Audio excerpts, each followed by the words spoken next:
Somewhere in the green dark, a jaguar is watching you, and you will never hear it coming. Its bite can crack a skull like a walnut. A few feet away, a frog no bigger than your thumbnail carries enough poison to kill 20,000 mice. Welcome to the Amazon, the largest rainforest on Earth, and the most dangerous jungle our planet has ever grown. We think we know this place, the postcards, the parrots, the endless green, but from above, all that calm is a lie. For 500 years, explorers walked into this forest chasing a city of gold, and most of them never walked back out. They were right that something was hidden here. They were just looking for the wrong treasure. This is the side most people will never see. The unseen Amazon, where every beautiful thing has a second face. We will stand under a waterfall taller than 4 Niagaras, falling off the edge of the world in a single drop.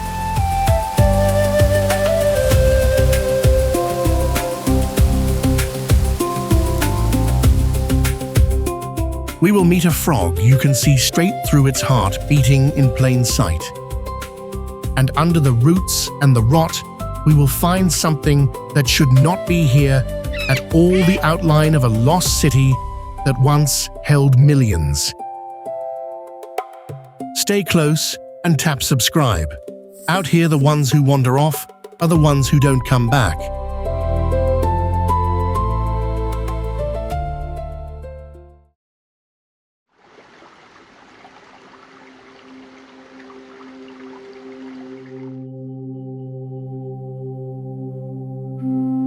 Our journey begins on the water.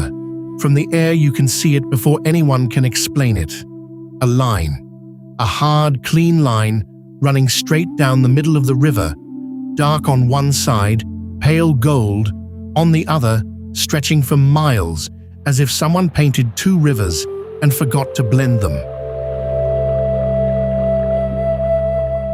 This is the meeting of waters just off the city of Manaus, where the black Rio Negro runs shoulder to shoulder with the sandy Rio Solimões and flatly refuses to mix.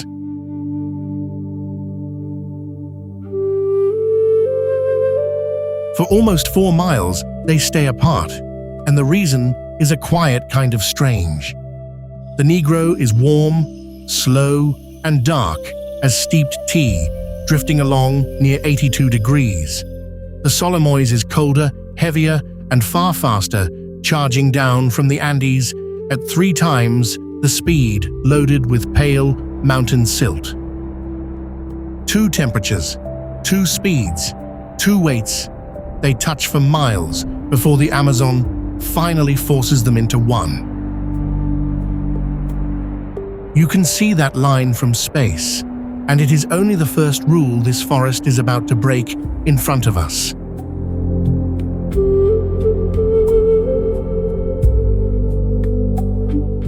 Follow the black water far enough upstream, deep into the remote highlands of Guyana, and you reach a place almost no one ever sees. The forest goes quiet. Then it starts to roar.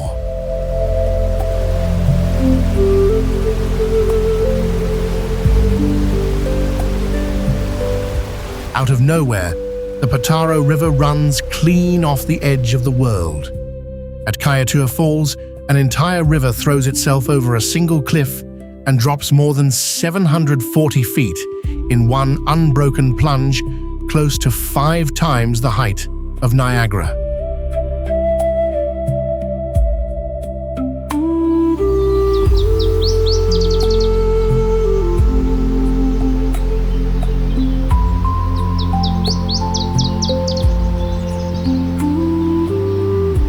This is the largest single-drop waterfall on the planet by sheer volume of water, and there are no roads to it. To stand here, you fly in low over endless canopy, then walk the last stretch on foot.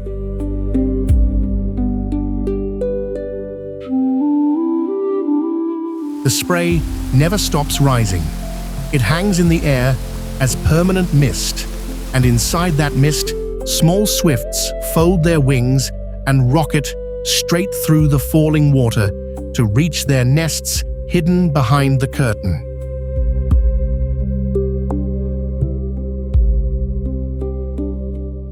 Tiny golden frogs spend their entire lives in the rainwater pooled inside the plants on the cliff edge and nowhere else on Earth. No roads, no railings, no crowds, just one of the most remote waterfalls on the planet, roaring into the green with almost no one there to hear it.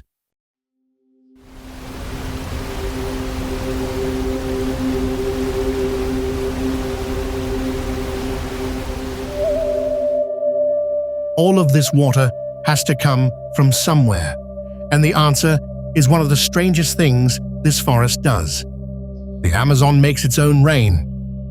Spread across more than 2 million square miles and shaped over 50 million years, this is the largest rainforest on Earth, home to nearly 1 in 10 of every species we have ever named.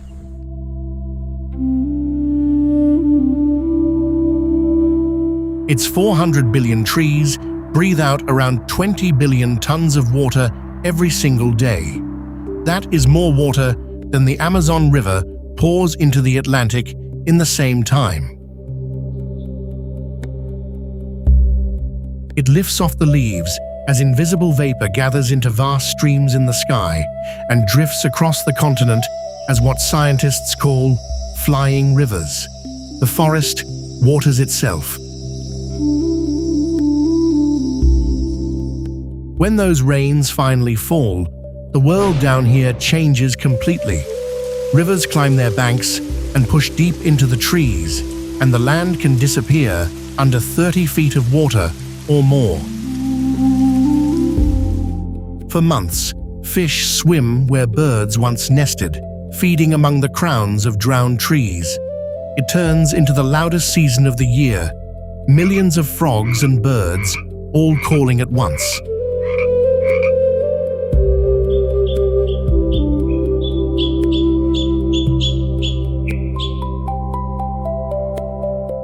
And here is the part almost no one expects.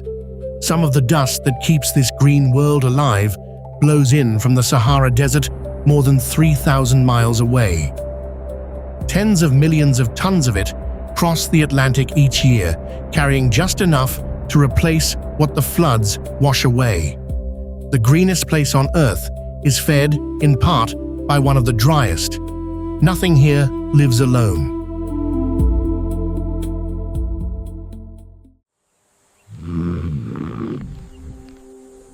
Of all the hunters in here, one rules without ever raising its voice: the jaguar. You will almost never see it coming. It moves through the green dark like smoke, and the first sign that one is near is usually the silence. The frogs stop, the birds stop, the forest holds its breath. Most big cats kill by the throat, choking their prey slowly. The jaguar does something else. It goes straight for the skull. Pound for pound, it carries the strongest bite of any cat on Earth, strong enough to punch through solid bone and end a life in a single crunch. The old peoples of this forest understood that long ago. The word jaguar comes from a native name that means roughly the one that kills in a single leap. And here is what truly sets it apart. Armor means nothing to it. A caiman wears bony plates that turn away almost every other predator in this river. The jaguar bites straight through them. It will slip into the black water, swim out to a caiman, lying still on the surface, and take it anyway. Turtle shells, thick hides, the defenses that keep everything else alive. To this cat, they are just a heavier door.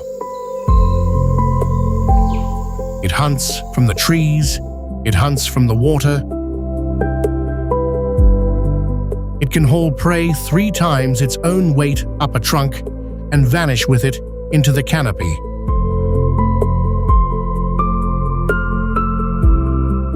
A single male may claim dozens of square miles of forest as his own and walk every shadow in it. So when you stand here and feel just for a second that something is watching you, you are probably right. In the Amazon, you are rarely ever truly alone. You are simply the only one who has not noticed yet.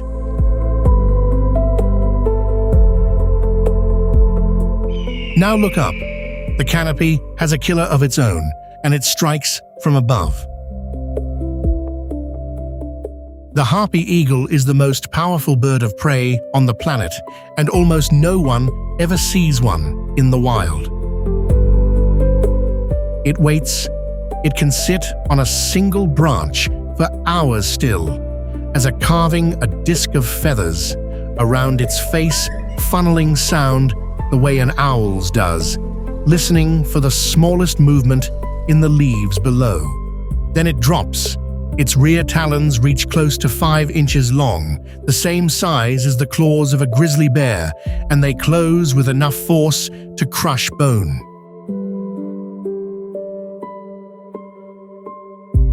This is a bird that can fall through the canopy at 50 miles an hour, pluck a full-grown sloth or a monkey straight off a branch, and climb away without ever touching the ground, carrying an animal that weighs almost as much as it does. For a sloth, there is usually no warning, but slow does not always mean helpless. Cornered, a sloth can throw a sudden swipe of those long claws, and now and then the eagle misses and leaves with nothing. Down here, even the slowest creature alive will fight the strongest to see another day. Drop down now all the way to the water, because the heaviest hunter in the Amazon does not climb and does not fly. It waits just under the surface, exactly where you would never think to look.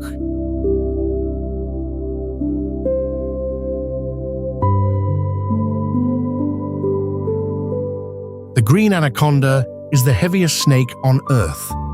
It can stretch beyond 20 feet, and the largest weigh as much as 3 grown men. Its eyes and nostrils sit right on top of its head, so it can lie almost completely hidden in the shallows, like a submarine showing only its periscope. You could paddle right over one and never know.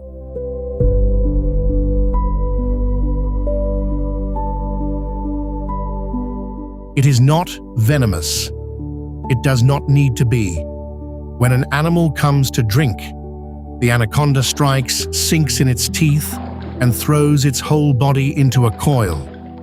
Then, it does the coldest, simplest thing in nature. It waits for the breath. Every time the prey breathes out, the snake tightens, never letting the lungs fill again, until the heart can no longer pump. It can kill a caiman this way. It has been known to take down a jaguar.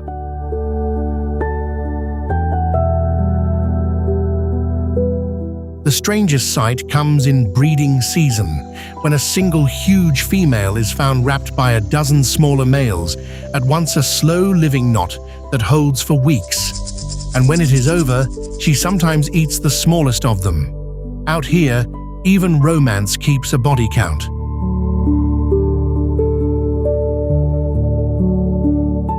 So, let us ask you something. The coils under the water, the talons in the canopy, the bite that splits bone.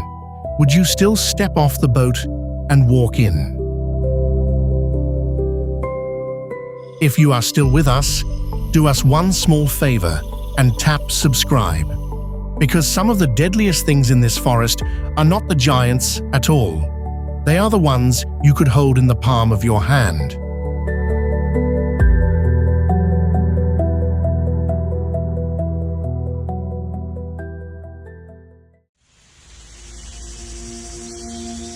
Down here, color is never just for show.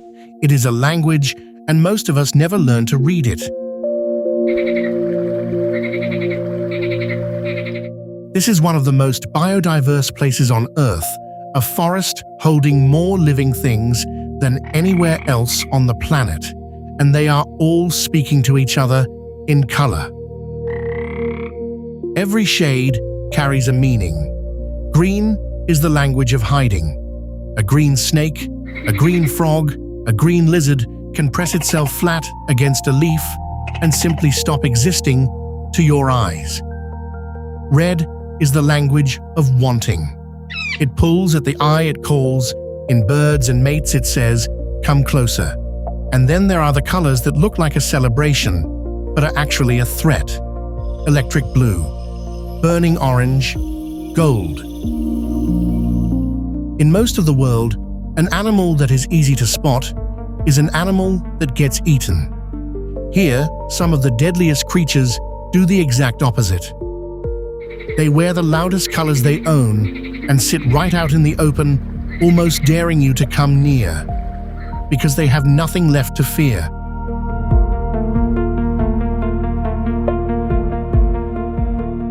So as we move deeper, keep watching the colors. They will quietly tell you two things the forest wants you to know: what is safe to admire, and what you must never, ever touch. Start with the bird almost everyone already knows, the toucan.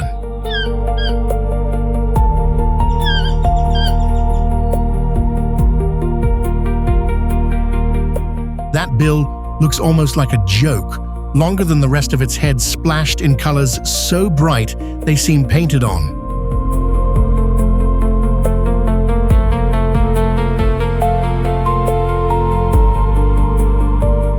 For the longest time, people assumed a beak that size had to be a weapon, or at least a heavy burden to lug around the canopy.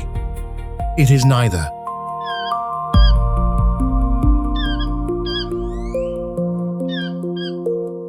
Cut it open, and you find it is nearly hollow inside a thin shell of the same material as your fingernails, wrapped around a honeycomb of air and bone.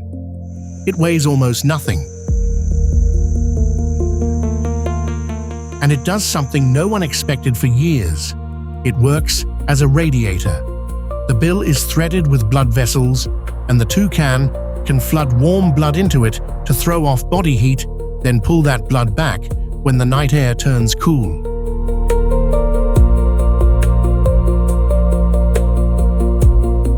For its size, it is one of the largest cooling surfaces of any animal alive, closer to an elephant's ears than to anything you would fight with.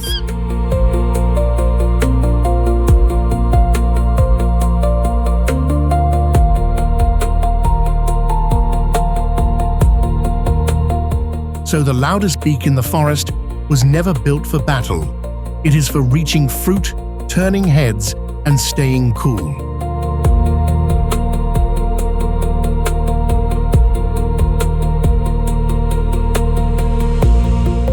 Color has another side, the side that kills. Scattered across the forest floor are frogs no bigger than a coin, glowing in shades that almost should not exist in nature. Electric blue, burning orange, gold so vivid it looks still wet.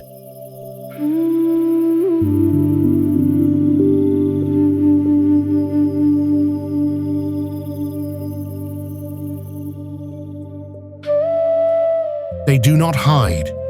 They sit out in the open in full view, and that confidence is the entire point.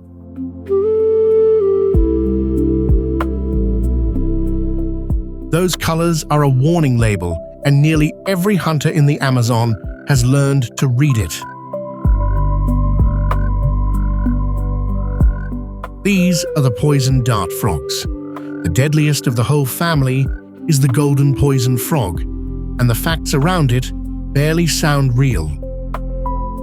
A single frog the length of your thumb carries enough toxin to kill around 10 grown adults or 20,000 mice. There is no antidote, one touch to broken skin, and something many times the frog's size is already out of time.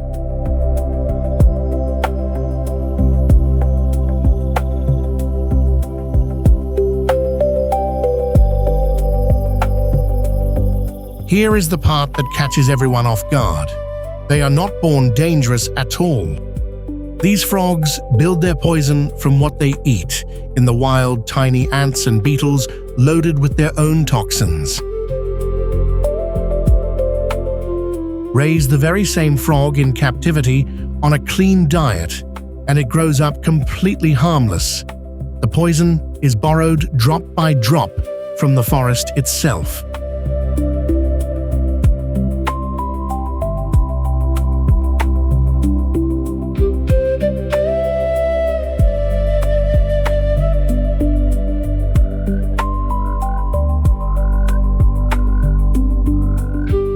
For thousands of years, the indigenous peoples of these forests understood this better than any laboratory. They learned to brush a single dart lightly across a frog's back and carry that one touch of death high into the canopy, balanced on the tip of a blowgun.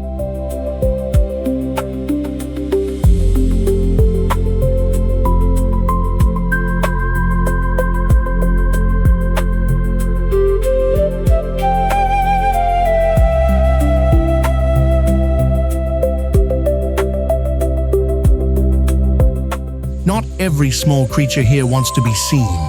Some want the exact opposite. They want to vanish completely. Meet the glass frog.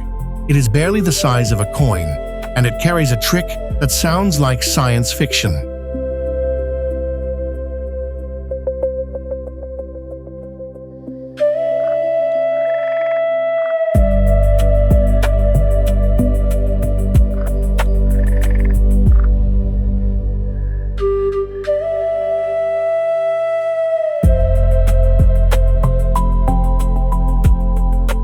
Turn one over, and its belly is see-through. You can watch its tiny heart beating inside its chest, the blood moving through it, the organs working behind a thin window of living skin.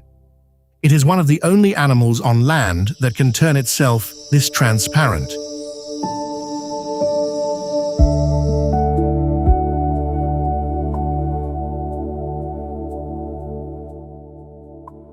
For a long time, no one understood how it worked.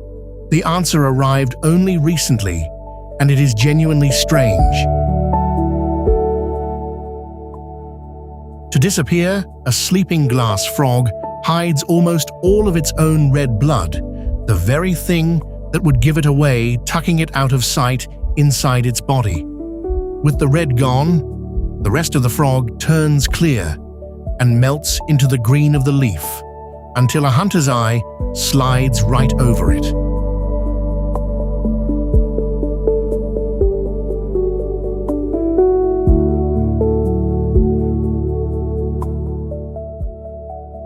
Then, when it wakes and needs to move, it simply lets the blood flood back. The glass frog does this every single day, hiding its blood to vanish and releasing it to live. We still cannot fully explain how it survives its own disappearing act. Down in the leaf litter lives the heavyweight of the whole forest, the Goliath bird-eater. This is the largest spider on Earth. Leg to leg, it spreads as wide as a dinner plate, and it weighs about as much as a baseball, heavy enough that you can sometimes hear it pushing across the dead leaves. Despite the name, it almost never eats birds. Everything else about it earns the fear, honestly. Corner one, and it fights back 3 ways. It rubs its legs together to make a hiss you can hear from 15 feet away, like ripping Velcro apart. It kicks a cloud of tiny barbed hairs off its belly that lodge in your eyes and skin and itch for days. And if neither works, it carries fangs up to 2 inches long enough to punch clean through a mouse's skull. To us, The bite is no worse than a wasp's. To anything its own size, it is the end of the story.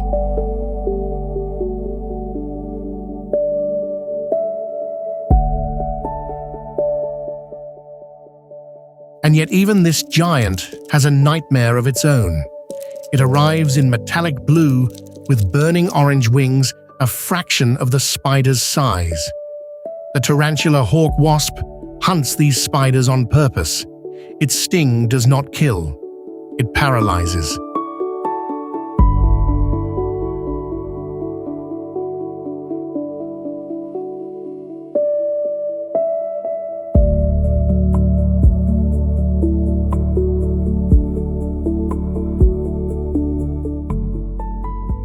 The frozen spider stays fully alive while the wasp hauls it away, lays a single egg on it, and seals it underground.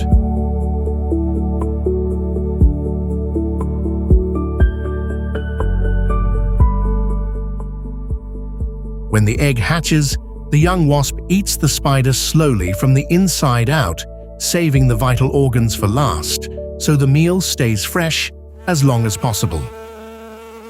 And for the record, that sting ranks only second most painful in the insect world. We are about to meet number 1.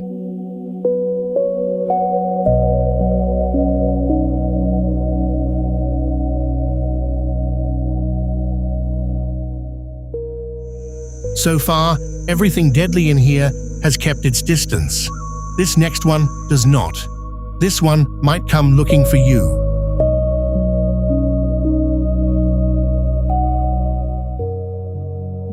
All across this forest crawl the assassin bugs, and they hunt with one of the grimmest methods in nature.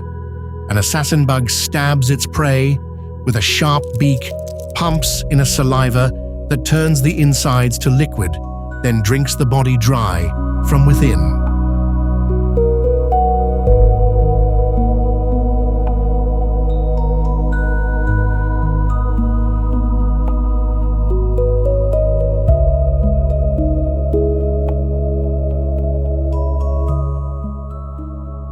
Some go further. They pile the drained husks of their victims onto their own backs, wearing a small mound of corpses as both disguise and shield.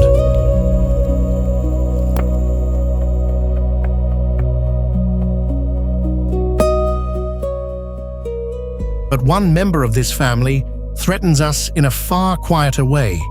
People call it the kissing bug, and the name is darker than it sounds. By day, it hides in cracks and walls. At night, it crawls towards sleeping faces, drawn to the warmth of breath, and feeds on blood, close to the lips and eyes. The real danger comes after, when it leaves behind droppings carrying a parasite. Rub that parasite into the bite, and it can slip into the body and settle quietly around the heart, sometimes for years before anyone knows. The illness is called Chagas disease, and it still touches millions across Latin America. Many believe it is what slowly wore down Charles Darwin in his later years, long after he had sailed home.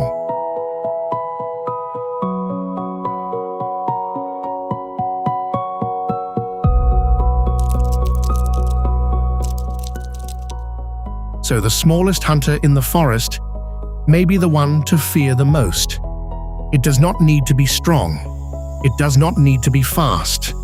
It only needs you to fall asleep.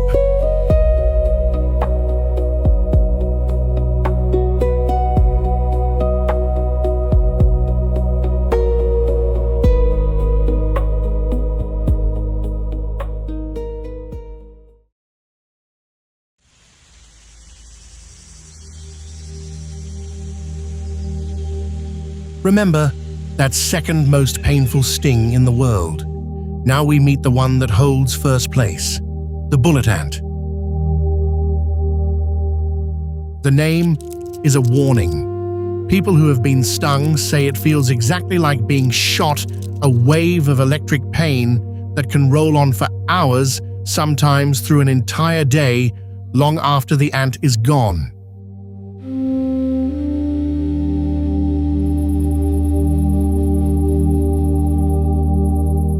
On the scale scientists use to rank every sting on Earth, nothing climbs higher. And deep in the Brazilian Amazon, there are people who choose to feel it on purpose.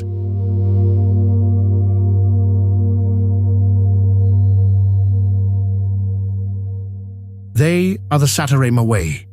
For them, a boy does not simply grow into a man with the years. He has to earn it. The elders weave a glove out of leaves and fill it with bullet ants, dozens of them, stingers turned inward toward the skin. To take his place among the men, a young man slides his hand inside and holds it there while the whole community sings and dances around him. And once is never enough. He comes back to this same pain again and again, around 20 times across his life. In the hours afterward, his arm can swell and shake on its own, the trembling lasting for days.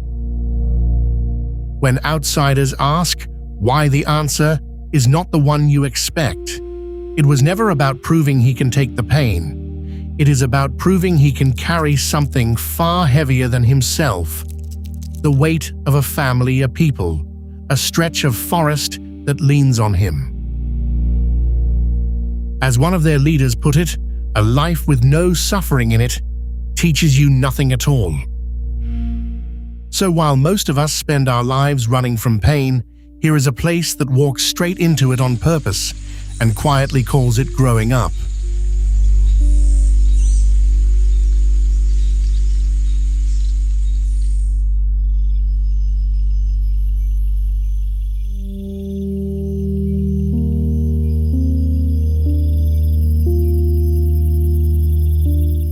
Not far from where that ritual takes place, a very different kind of empire runs day and night beneath the forest floor. It belongs to the leafcutter ants.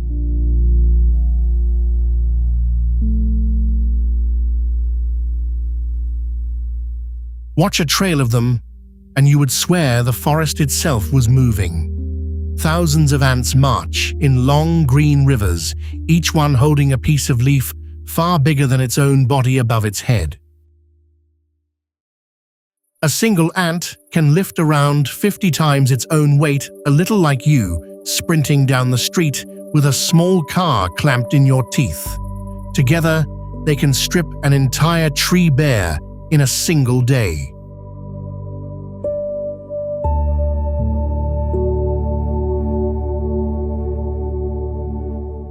But here is the part that catches people off guard. They do not eat the leaves at all. They never have.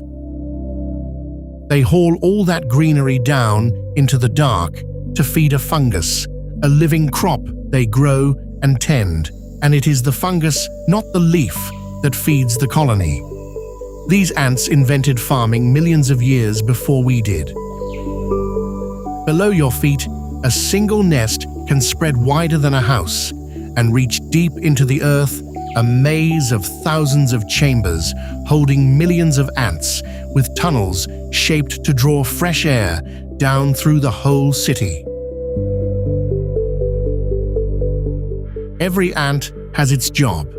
Cutters, carriers, farmers, soldiers, and tiny gardeners that nurse the fungus and keep it clean.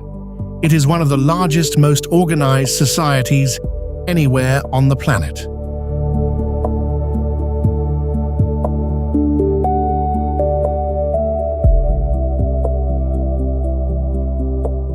The only one more complex belongs to us. High above all that traffic hangs the slowest mammal in the world, the sloth.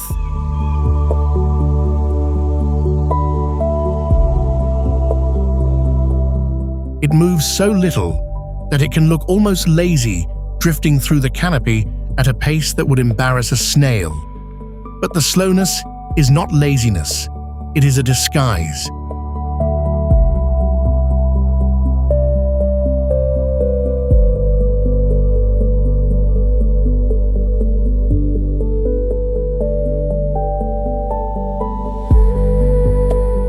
Nearly every hunter up here, the jaguar, the ocelot, the harpy eagle, finds its next meal by catching movement.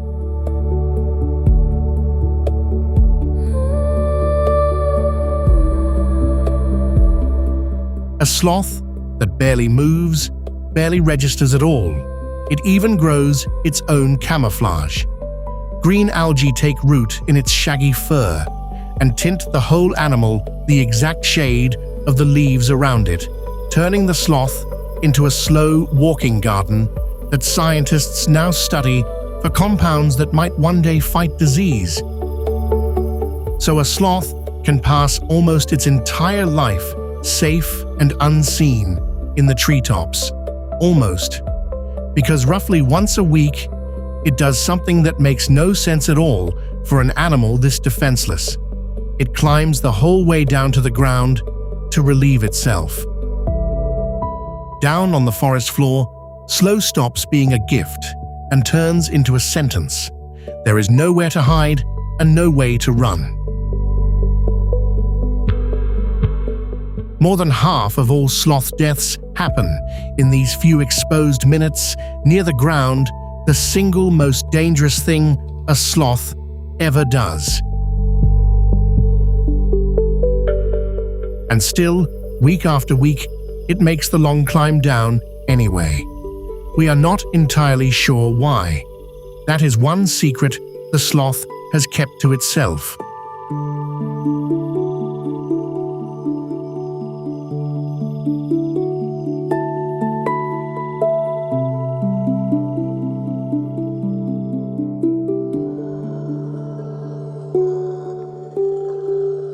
Long before you ever lay eyes on this next animal, you will hear it.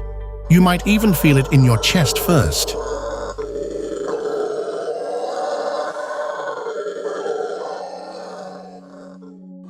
At dawn, and again at dusk, a deep, rolling roar pours across miles of forest, a sound caught somewhere between a heavy wind and a distant jet engine. Most people assume it must come from something huge. It comes from a monkey about the size of a small dog. The howler monkey is the loudest land animal on the planet, and its call can travel close to 3 miles through thick jungle. It manages this with a special hollow bone in its throat that works like a built-in amplifier, turning a small body into a living loudspeaker. But the howler carries a strange little secret, the kind of joke nature tells with a completely straight face.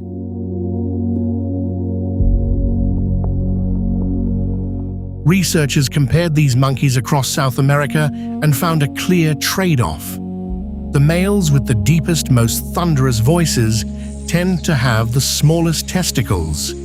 The ones with thinner, quieter calls are built the other way around.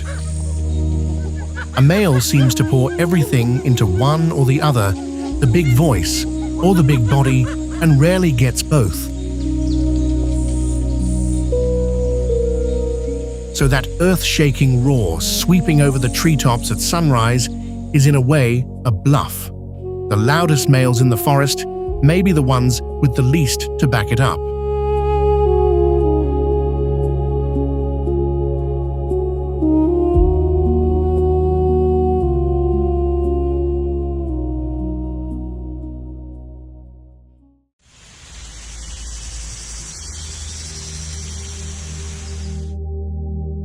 Leave the trees behind for a while and come back to the water, because the river keeps its own residents, and the strangest of them is pink.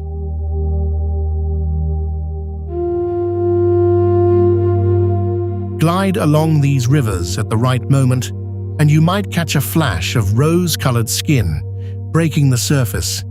It is a dolphin. A freshwater dolphin thousands of miles from the nearest ocean, and it really is pink.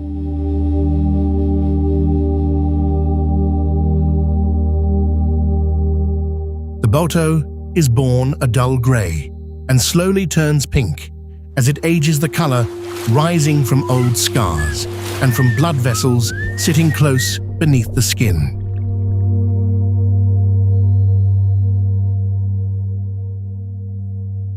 pinker a male, the more fights he has likely lived through, and strangely, the more handsome he is considered to be.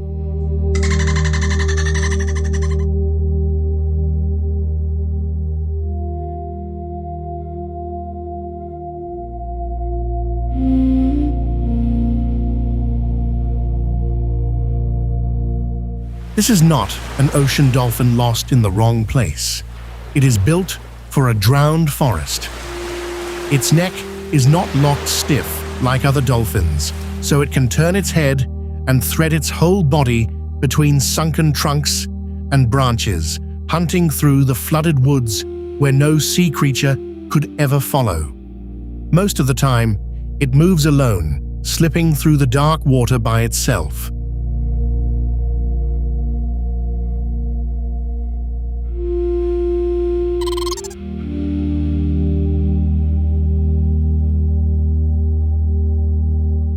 Above that same water, the noise gives them away, long before the color does. The macaws. These are the giants of the parrot world, dressed in scarlet gold and deep blue, so vivid they look lit from within.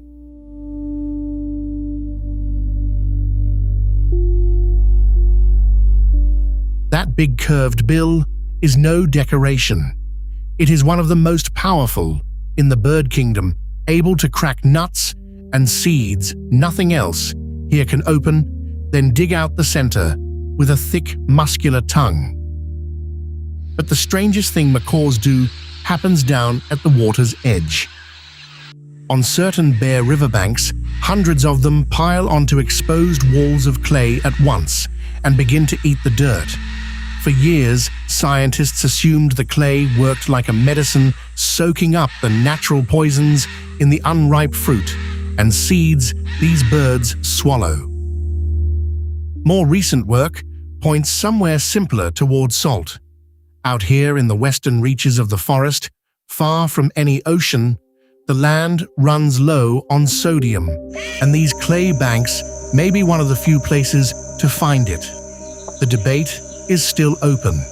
The macaws settled it for themselves a very long time ago.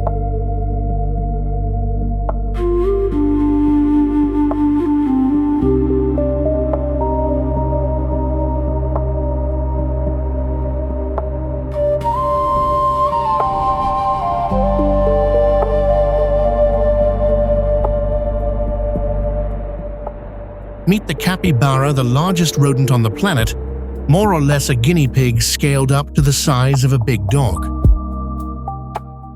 And it may be the single most easygoing animal alive. Capybaras are so calm, so utterly unbothered by anything, that all kinds of other creatures treat them like living furniture. Birds perch on their backs. Monkeys, turtles, and small mammals lounge against their sides. In a forest packed with claws and fangs and venom, the capybara has somehow become everyone's neutral ground.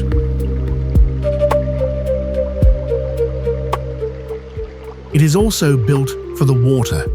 Its eyes, ears, and nostrils all sit high on top of its head, so it can float almost completely submerged, and the moment danger appears, it simply sinks under and waits breathing through the top of its face like a furry little submarine. There is one habit it would probably prefer we glossed over. Every morning, the capybara eats its own droppings from the night before. It sounds grim, but there is a solid reason for it. Grass is punishing to digest, and that second pass lets its body pull out the nutrients it missed the first time around. Breakfast of champions, river style.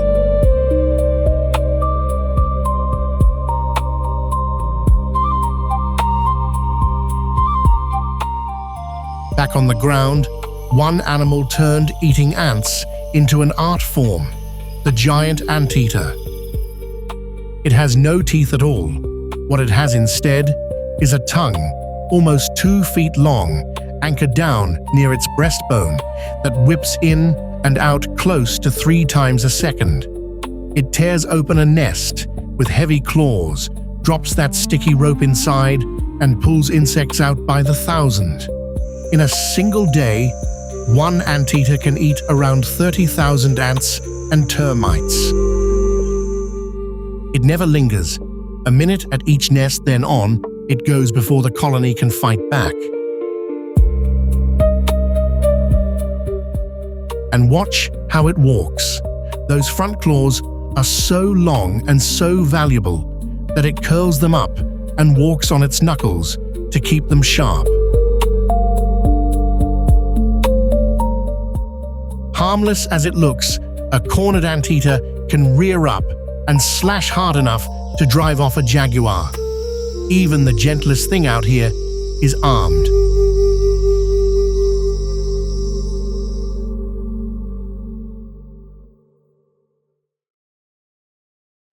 Float through one of these still lagoons, and you may glide over flowers built on a scale that feels almost wrong.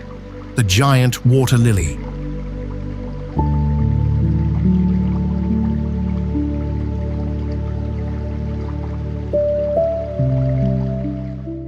Its leaves are enormous, some nearly 10 feet across, flat green platters with an upturned rim around the edge. Underneath, a web of ribs traps pockets of air, so a single leaf can hold the weight of a small child without sinking.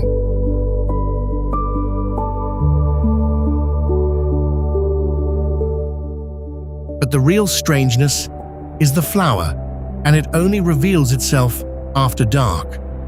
On its first night, the bloom opens pure white and gives off a sweet, almost pineapple scent.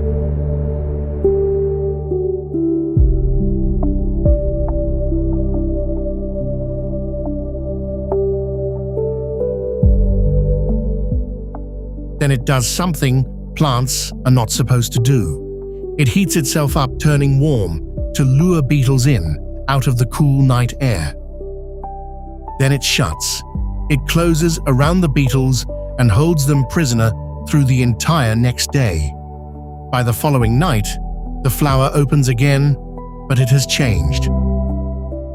The white has deepened to pink, and the beetles climb out coated in pollen, off to be trapped all over again by the next white flower waiting in the dark. Even the flowers here keep secrets.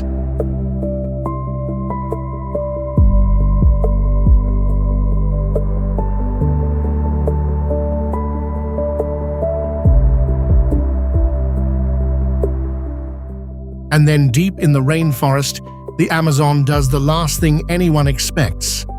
It turns into a beach.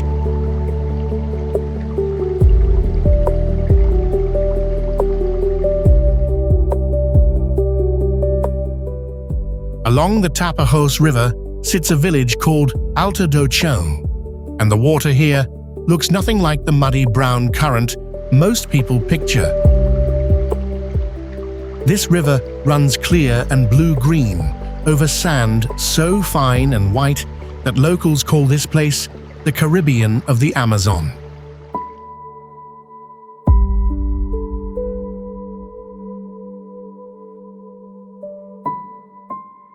It is hundreds of miles from any ocean, and standing here, none of that feels possible. Just offshore lies its most famous secret, a long ribbon of white sand they call the Island of Love. For part of the year, it sits out in the sun, lined with little thatched bars, and you wade across a shallow channel to reach it.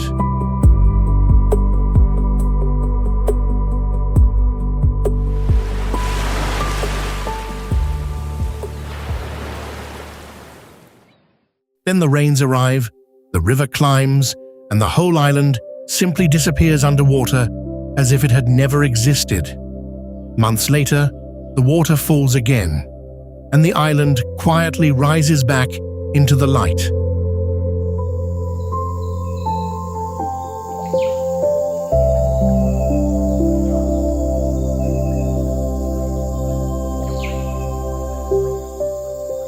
For 500 years, the Amazon kept the same reputation.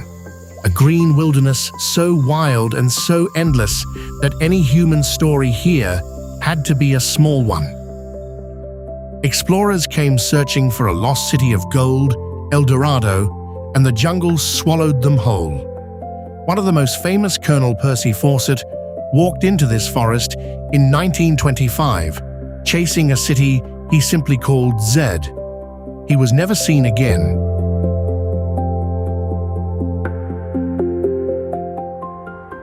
For a long time, the lesson looked obvious. There was nothing out here to find. Everyone was wrong.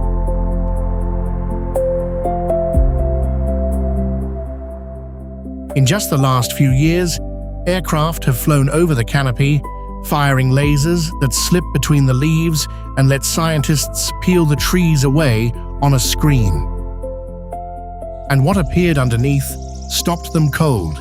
Cities, real ones, raised platforms by the thousands, dead straight roads running for miles, canals, reservoirs, and earthen pyramids standing 70 feet tall, all of it buried under the green for centuries.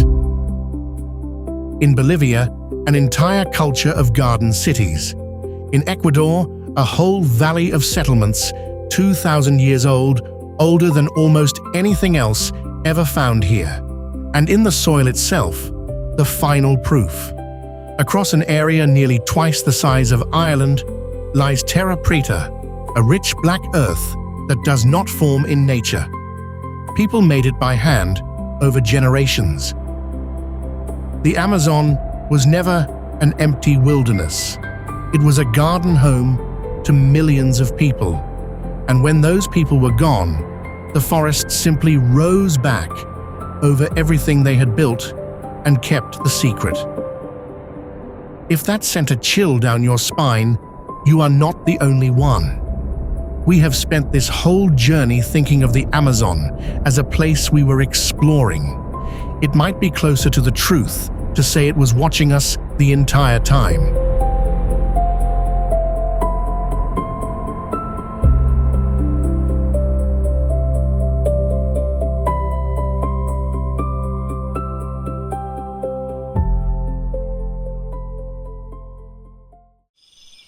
Think about everything this forest has hidden from us. A frog we can see straight through. A snake the size of a fallen tree, waiting just under the water. A bird strong enough to lift a sloth straight off a branch. And beneath all of it, the bones of cities that held millions of people, lost so completely that for 500 years we swore they were never there. We like to call this place wild, untouched, empty. It is none of those things. It was here long before us, doing all of this quietly, whether or not anyone came to watch. The jaguar still hunts tonight. The rains still rise. Somewhere out there in the dark under the canopy, something is moving that no one has ever named. We came to the Amazon looking for the side most people will never see. And maybe that is the part that stays with you. After everything we found, after every secret the forest let us borrow, you get the feeling it is still only showing us exactly as much as it wants to. The rest it keeps.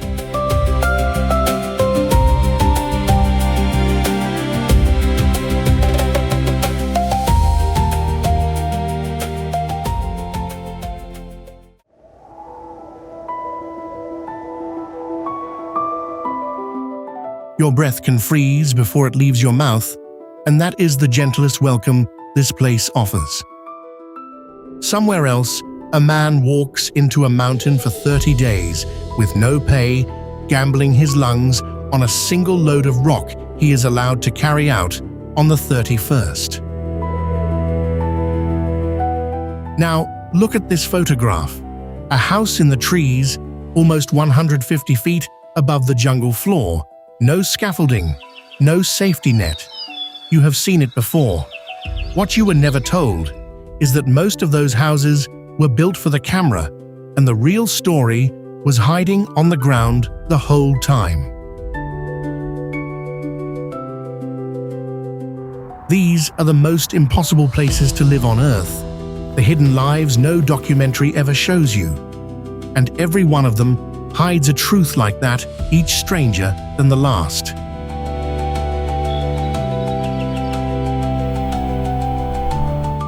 A neon lake that looks like another planet and can kill you within minutes. Monasteries balanced on stone towers with the clouds drifting past underneath. A village where the dead are kept at home for years. 19 of them. 19 answers to one brutal question. How do you survive a world that was never built for you?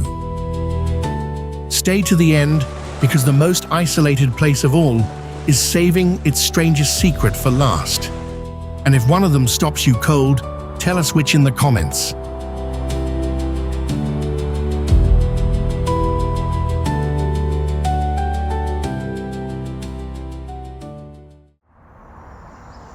The Korowai people live deep in the rainforest of Papua, Indonesia, in one of the least visited corners of the planet.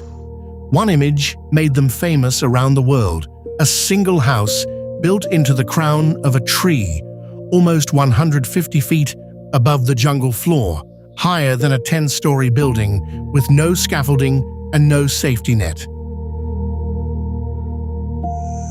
The first question is always why. Part of it was defense, staying out of reach of rival clans and of the Kakwa witches they believe take human form and bring sudden, unexplained death.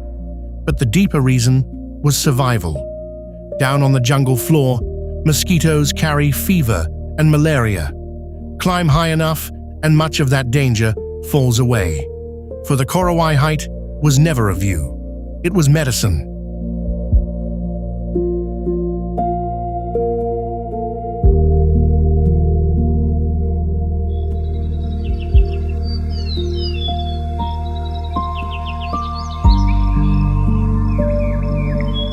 Here is what the cameras tend to skip. The real Korowai story is not the trees. It is a single plant, the sago palm. Its trunk gives them their main food, its leaves, their roofing, its bark, their floors. And when a sago palm falls and rots, it breeds the sago grub, a fat, pale larva they prize above almost anything rich and creamy over a fire. Their homes, their meals, their rituals all grow from the same trunk. The sago palm is not just food. It is the foundation of their entire civilization.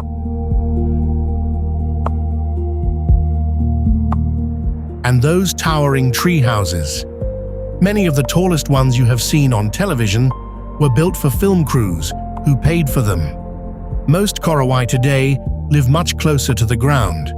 The impossible house in the sky is real. It is just not where most of them sleep.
Planet you can reach on foot.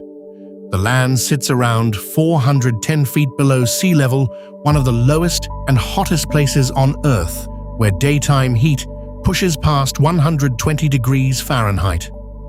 Pools of acid glow neon yellow and green. An open lava lake churns nearby, and the whole basin reeks of sulfur. NASA has studied it as a model for alien worlds. The Afar people have lived here for centuries.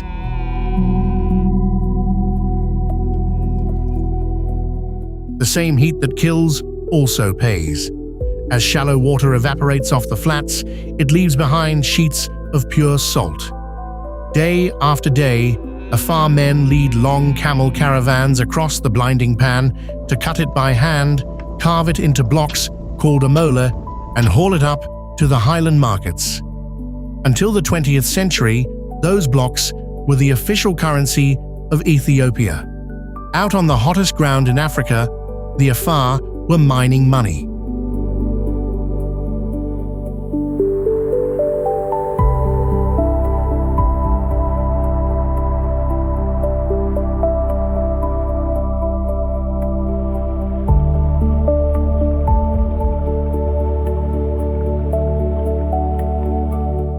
They also live by a code called FEMA.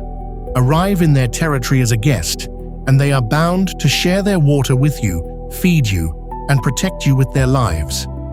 In a place where every cup of water is survival, they hand you theirs before they take their own.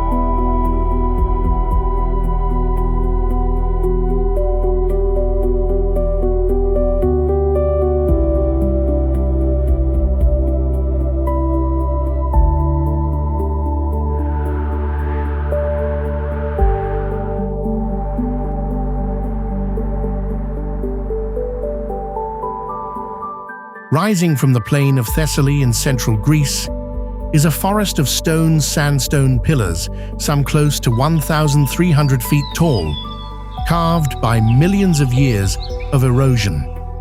The name Meteora means suspended in the air, and the reason becomes clear the moment you look up.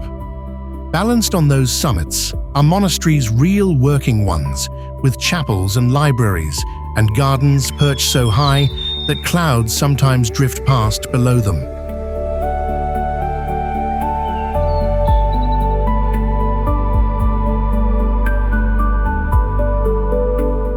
Six are still active today, a UNESCO World Heritage Site and one of the most astonishing sights in Greece. But look at the bare cliffs beneath the main monasteries, and you will find what most visitors miss entirely: tiny wooden balconies, ladders wedged into cracks, caves barely big enough for one person. These were the hermit cells, where monks who found even the monasteries too crowded, too comfortable, too close to the world below retreated for weeks to fast and pray in a silence broken only by wind.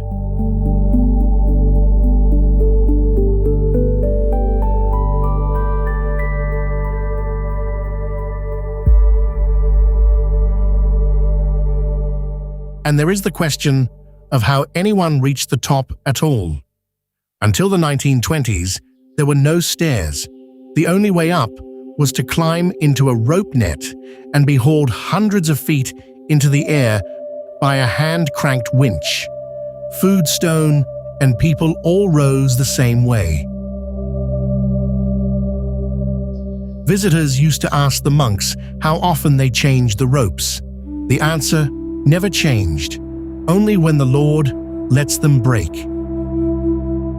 Meteora is more than vertigo and faith. Under centuries of Ottoman rule, the Greek language and the Orthodox religion were suppressed in the towns below. Up here, unreachable and impossible to police, the monasteries became secret schools where Greek children were taught to read, write, and hold on to their own history. The very thing that made Meteora look like madness, its sheer inaccessibility, is what kept a culture alive.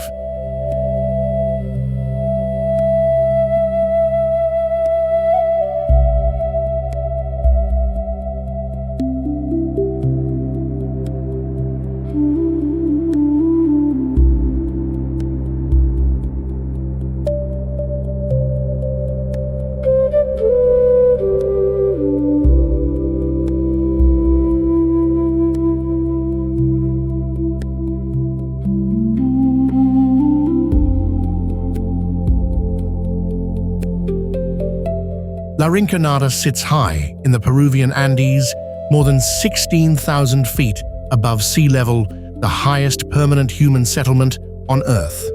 The air here holds about half the oxygen you would find at sea level. Altitude sickness is not a risk. It is a daily condition, part of simply waking up.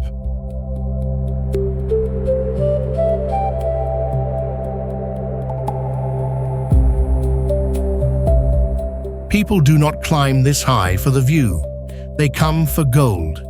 Locked in the frozen mountain is one of the richest gold deposits in South America, and the system the miners use to reach it is one of the most brutal still practiced anywhere. It is called cachorreo. A miner works inside the tunnels for 30 days straight, without a single cent of pay. On the 31st day, he is allowed to carry out as much raw ore as he can lift onto his own shoulders and keep whatever it holds.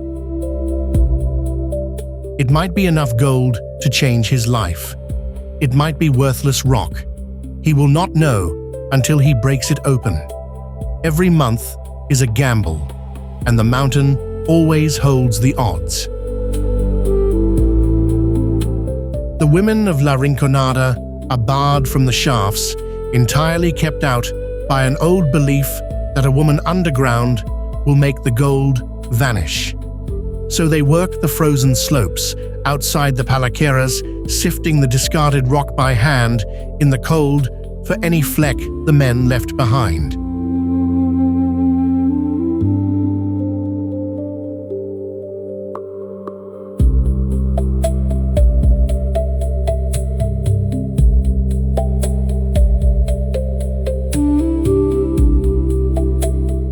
And inside that mountain, the Catholic faith of the surface gives way to something older. The miners pray to El Tío, the lord of the underworld. They leave him coca leaves, cigarettes, and pure alcohol at small shrines in the dark, asking him to reveal the gold and to hold the mountain up. Up here, God lives above the clouds, but El Tío lives in the dark with the men who need him most.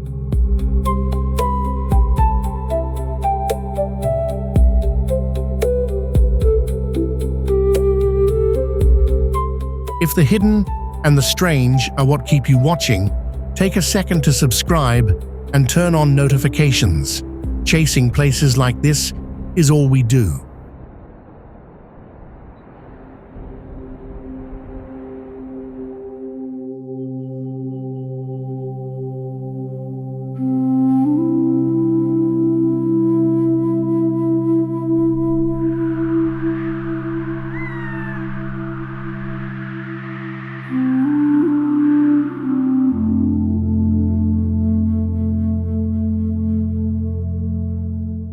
Coober Pedy lies deep in the South Australian outback, where the summer sun is so relentless that the town made a collective choice generations ago.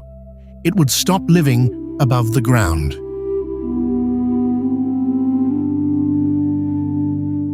This is the opal capital of the world, producing most of the planet's supply, and the only town where a large share of the population lives underground.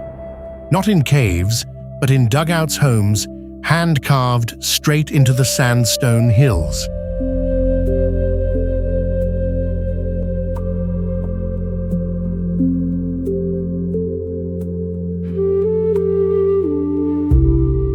Forget anything cramped or dark.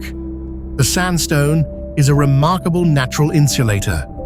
While the surface bakes at 122 degrees Fahrenheit, a dugout home holds a steady 75 degrees all year, with no air conditioning and no heating. The Earth itself is the climate control.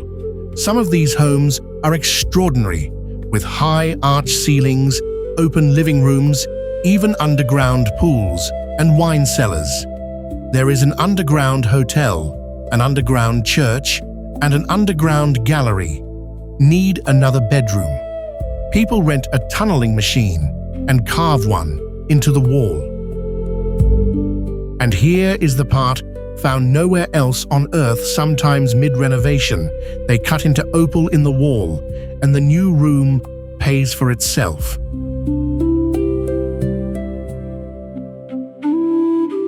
They even have a golf course with not a single blade of grass. Players carry a small square of artificial turf in their bag just to tee off.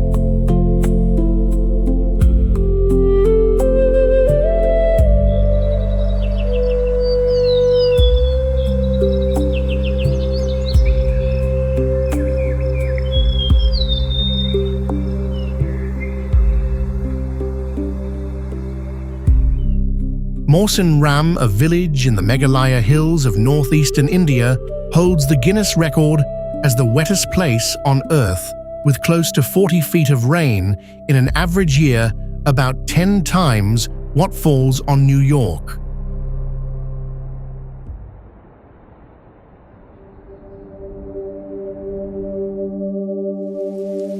During the monsoon, the rain does not fall so much as a tack.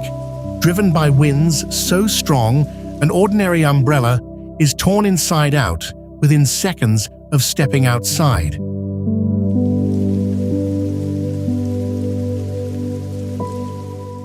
So the Khasi people invented something better.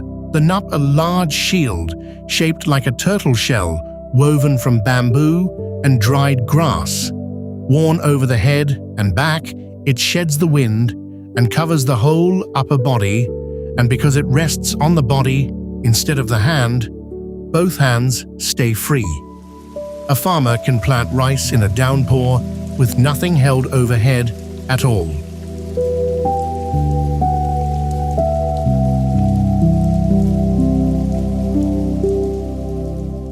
And then there is the strangest part. Despite all that water, Mawson Ram runs dry every year. The steep rocky hills cannot hold the rain. It races down the slopes and drains into the plains below, and by the dry season, the taps go quiet. The wettest place on Earth spends half the year thirsty. Their answer grows out of the land itself. By guiding the roots of the rubber tree across the rivers over many years, the Khasi have grown living bridges of root strong enough to carry dozens of people. Some are over 500 years old. They never rot and never rust. Every year, as the roots thicken, they only grow stronger.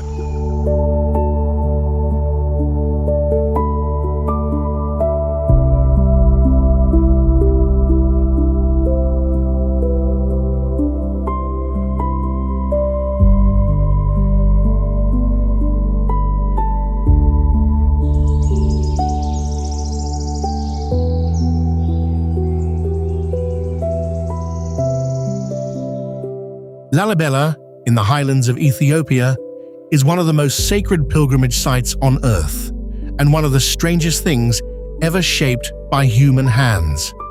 Around 800 years ago, the builders here did not stack stone upward. They cut downward straight into the living rock of the plateau, releasing 11 churches out of the ground itself. Many are over 800 years old, still standing still in daily use, now a UNESCO World Heritage Site.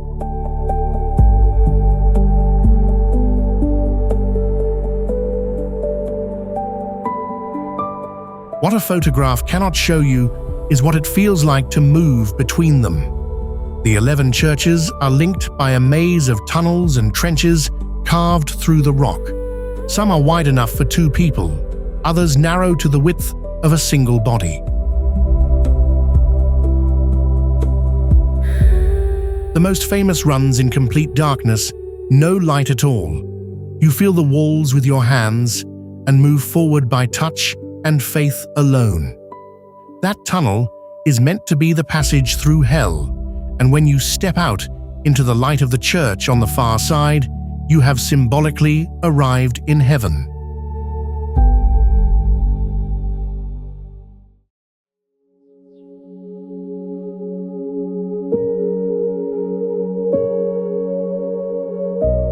In the Tigray region stands a church, carved not down but sideways into a sheer cliff, roughly 8,000 feet up. Abuna Yamata Gu has no road, no stairs, no ropes, and no handholds cut for safety.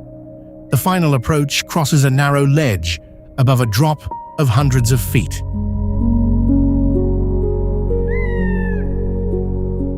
And every week, the congregation climbs it, elderly men and women mothers with infants on their backs, children who have made this climb since before they could understand what a church was.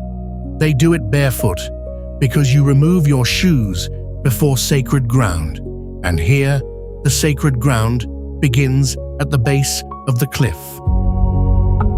When visitors ask the priests about the danger, the answer has not changed in centuries. If your faith is strong, God holds you to the rock. If you fall, it is because you doubted.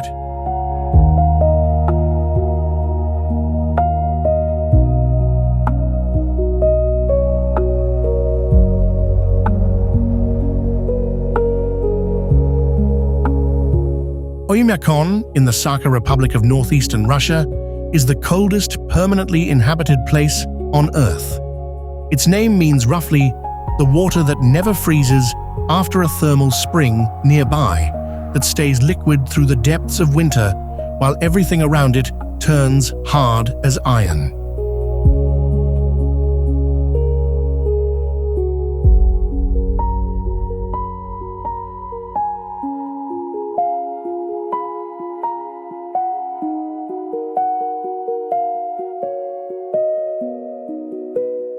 In the cold season readings, here drop toward 90 degrees below 0 Fahrenheit, with unofficial claims pushing close to 96 below. At that point, the moisture in your breath freezes before it leaves your mouth. Metal turns brittle, rubber shatters, and if you switch off your car engine, you may never start it again. Here is what makes it stranger. In July, this same village can climb past 86 degrees Fahrenheit. The swing across a single year can top 180 degrees, a range no other inhabited place on Earth has to survive. The people of Oymyakon do not endure one extreme. They endure two opposite extremes back to back every single year. Their food grew straight out of that cold. The frozen ground makes farming nearly impossible, so the Yakut people built their cuisine around what the cold preserves rather than what the soil can grow. Their most loved dish is stroganina, long thin ribbons of raw frozen river fish shaved from a solid block and dipped in salt and pepper. It melts on the tongue like ice cream. The cold never defeated them. They turned it into a meal.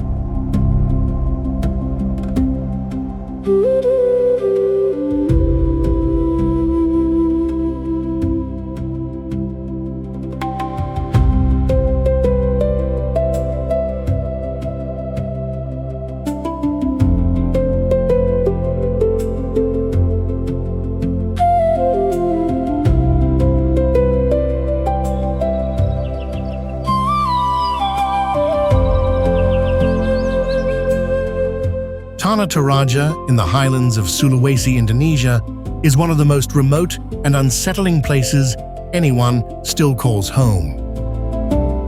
The land is a maze of steep mountains and rice terraces, and the cliffs themselves are lined with coffins. Wooden coffins wedged into the rock face high above the valley with carved figures of the dead standing guard beside them, gazing down on the living below.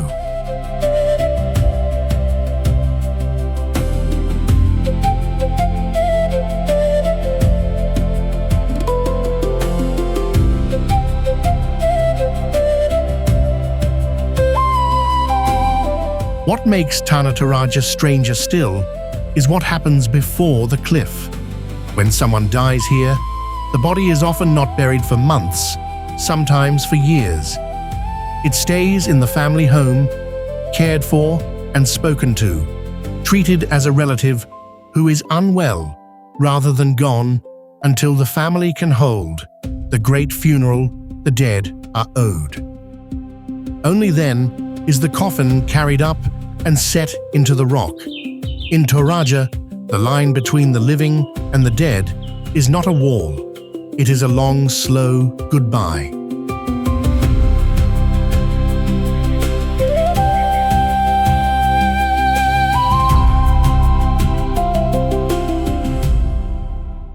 This is one of the oldest surviving death cultures on Earth, kept alive across roughly 800 square miles of rugged highland, where ancient villages still stand. It is sacred, it is eerie, and it is entirely real.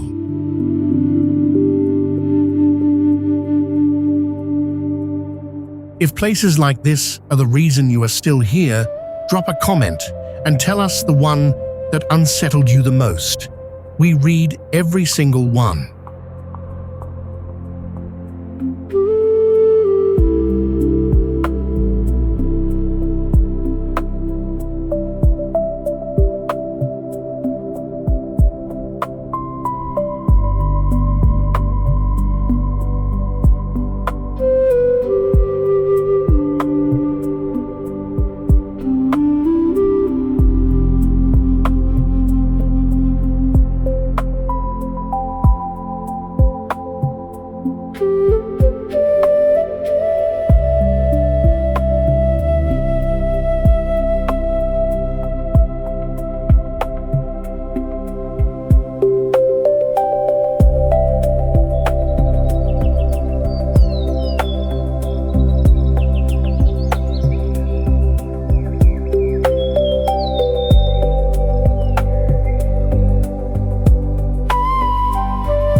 The Hanging Temple clings to a sheer cliff on Mount Heng in Shanxi Province, China, roughly 250 feet above the gorge floor. Built more than 1,500 years ago, it looks from a distance like a cluster of small wooden halls glued to the rock, and the first question every visitor asks is the same: what is holding it up?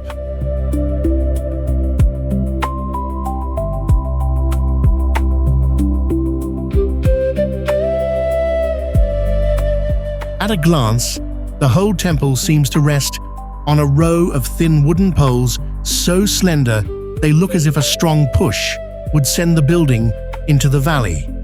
But the poles are mostly for show. The real secret is hidden inside the cliff horizontal beams, driven deep into the rock, carrying the true weight where no one can see it. That hidden anchor is how the temple has survived more than 1,000 years of wind, rain, and earthquakes.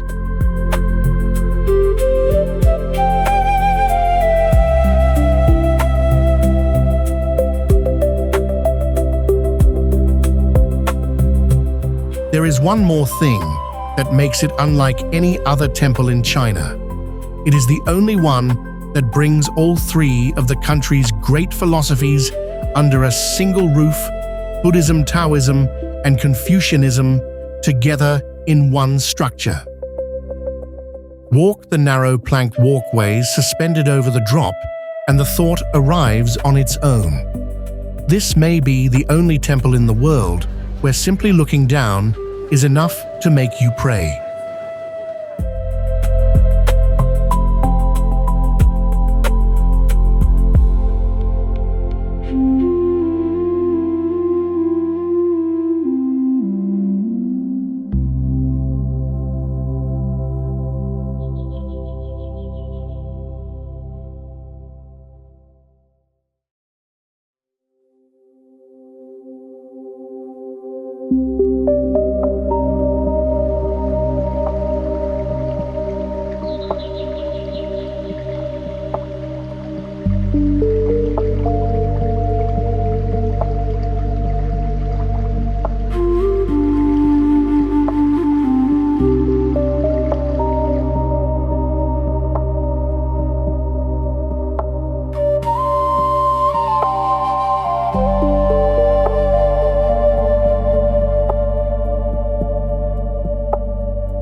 Castellfollit de la Roca sits in the Catalonia region of northeastern Spain, balanced on top of a basalt cliff about 150 feet high, formed from ancient volcanic lava that cooled and hardened long ago.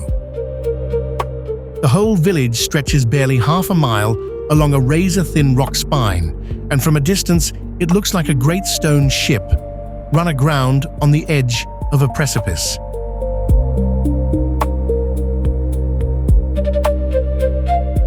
Fewer than 1,000 people live here, most of life pressed onto a single main street of dark volcanic stone houses, some dating back to the 14th century. The village was founded in the Middle Ages, torn down and rebuilt through war after war, and it has never once let go of its cliff.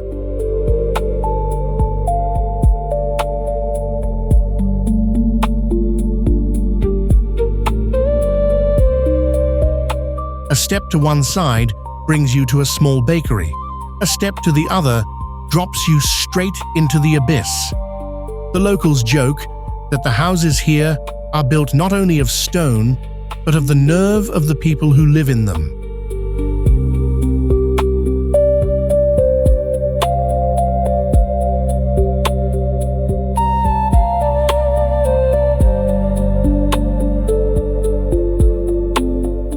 Far below, two rivers, the Fluvia and the Torinel, meet at the foot of the cliff. The same slow water that carved this basalt wall out of the soft ground over thousands of years.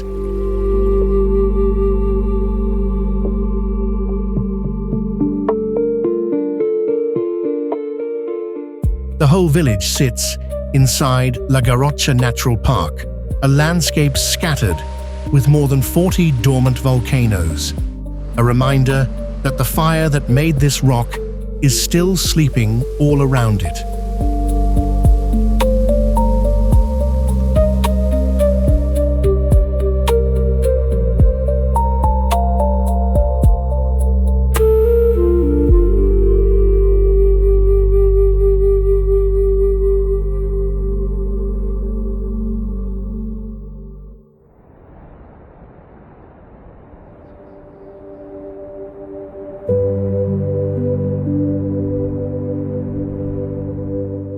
The Uros floating islands sit on Lake Titicaca in Peru, the highest navigable lake in the world, nearly 12,000 feet up in the Andes. These are not islands of Earth.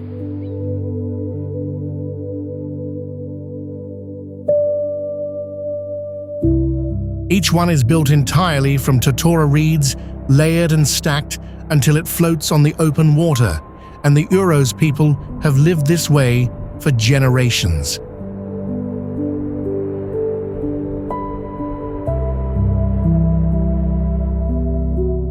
Step onto one, and the ground gives and sways beneath your feet because there is nothing under it but reed and water.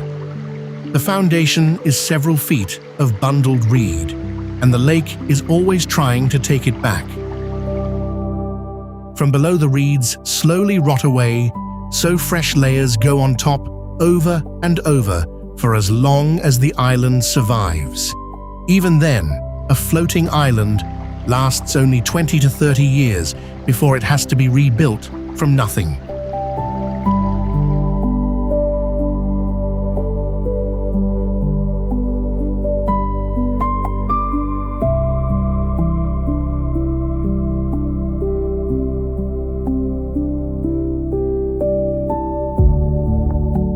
And life here is not grim.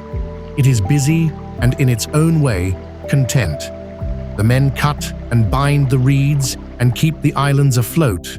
The women sit out in the sun in bright layered skirts, weaving and stitching crafts to sell. Visitors come by boat from the mainland now, and that has quietly become the island's lifeline, alongside the fishing and the reed canoes shaped like long curved animals. The totora itself is more than a floor. Its pale inner root is eaten too, with a taste close to mild onion.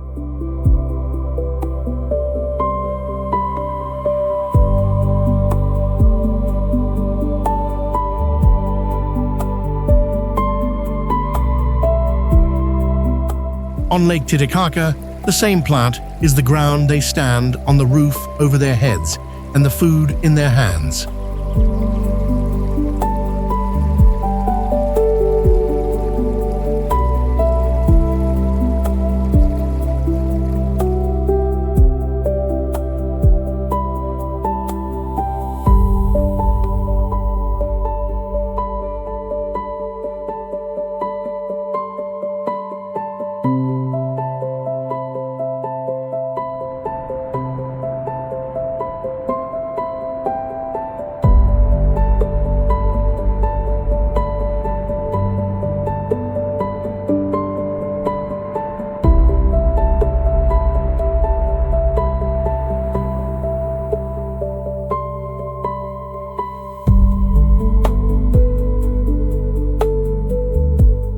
Koh Phangan sits off the coast of Phang Nga province in southern Thailand, and almost the entire village is built on tall wooden stilts rising straight out of the sea, packed against a towering limestone cliff.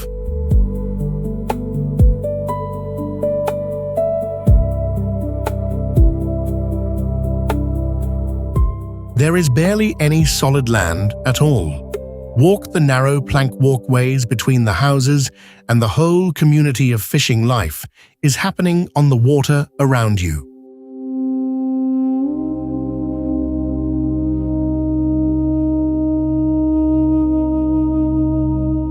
The village began more than 200 years ago when Muslim fishing families arrived from Indonesia. The law of the time would not let them own land in Thailand, so they did something clever. If they could not build on the land, they would build on the sea.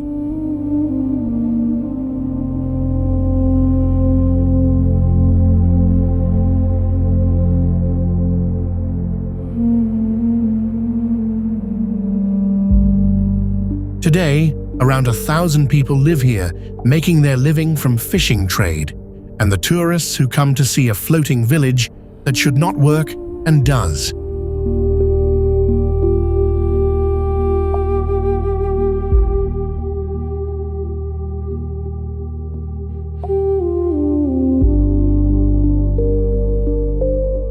And then there is the football pitch. In the 1980s, after watching the World Cup on television, the boys of Koh Phangan wanted a pitch of their own on an island with no flat ground to spare. Everyone told them it was impossible, so they lashed together wooden planks and built a floating field that rocks and shifts on the tide.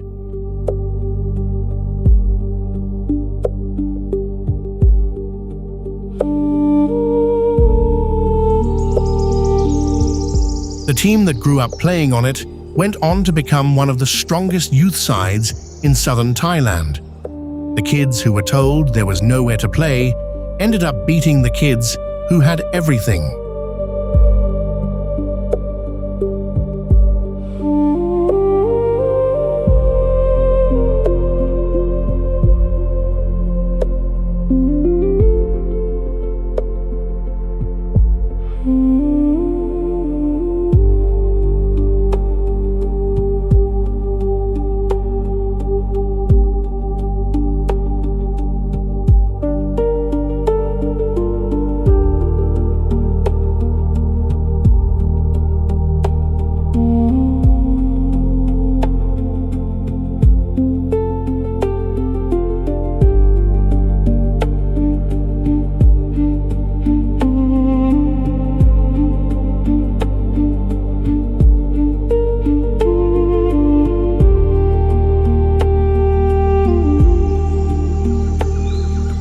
The Asaro live in the highlands of Papua New Guinea, and travelers come from across the world for one unforgettable sight: men rising out of the forest wearing giant clay masks.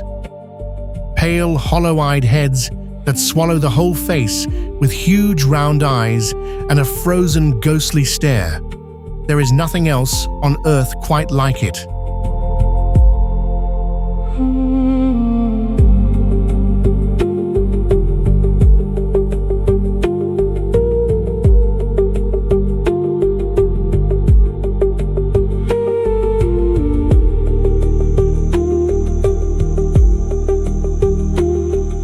The story behind the masks is older than anyone can date. As the Asaro tell it, their people were once attacked and driven back to the Asaro River. When they climbed out coated head to toe in pale river mud, the enemy took them for spirits risen from the dead and fled in terror.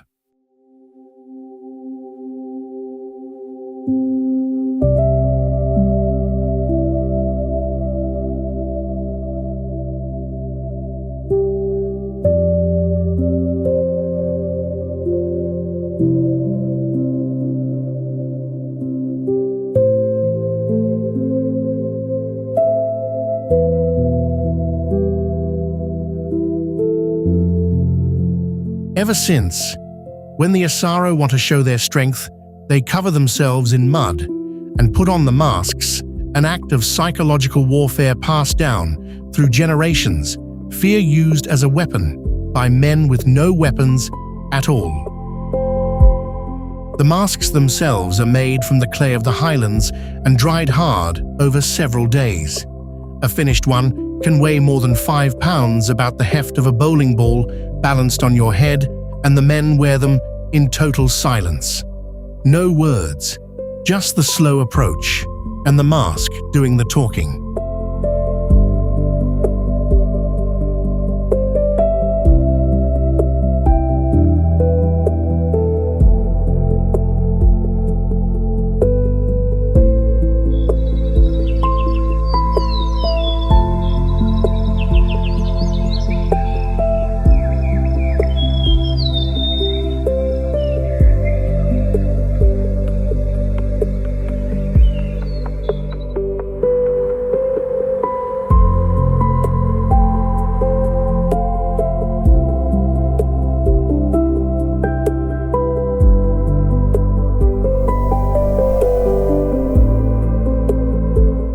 Yanjin in Yunnan Province, China, is often called the narrowest city in the world.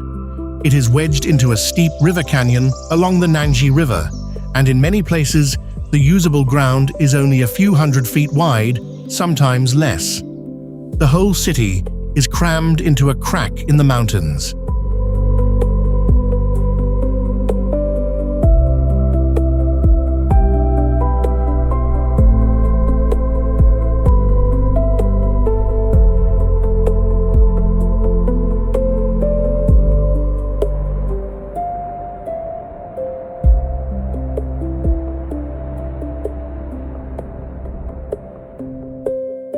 The buildings stand so close that neighbors across the gap can almost pass things to each other, balcony to balcony, not out of friendliness, but because there is simply no land left between them.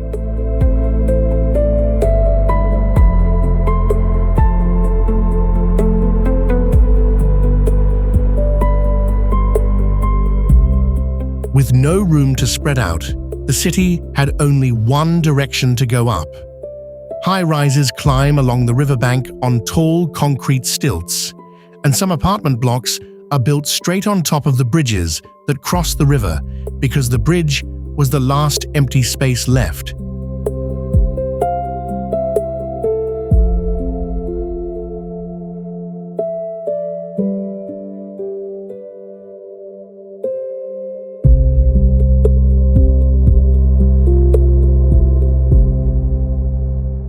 From a distance, the whole place looks like a thin ribbon of towers squeezed between two stone walls.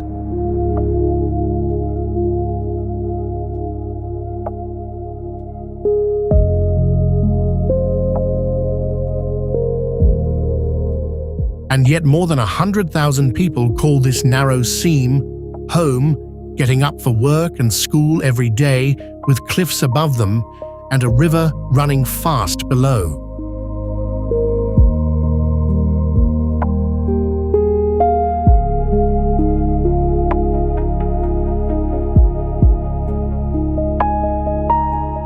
While other cities argue about traffic, Yanjin faces a stranger question entirely. How do you fit an entire city inside a gap in the mountains and keep it standing?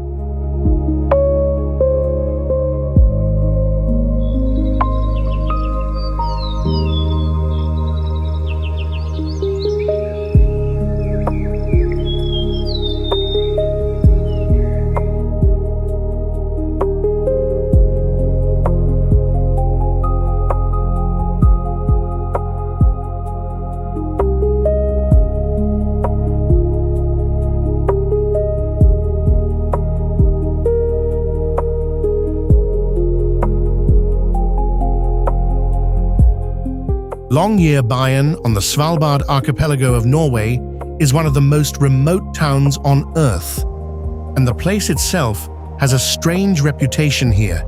In a sense, you are not allowed to die.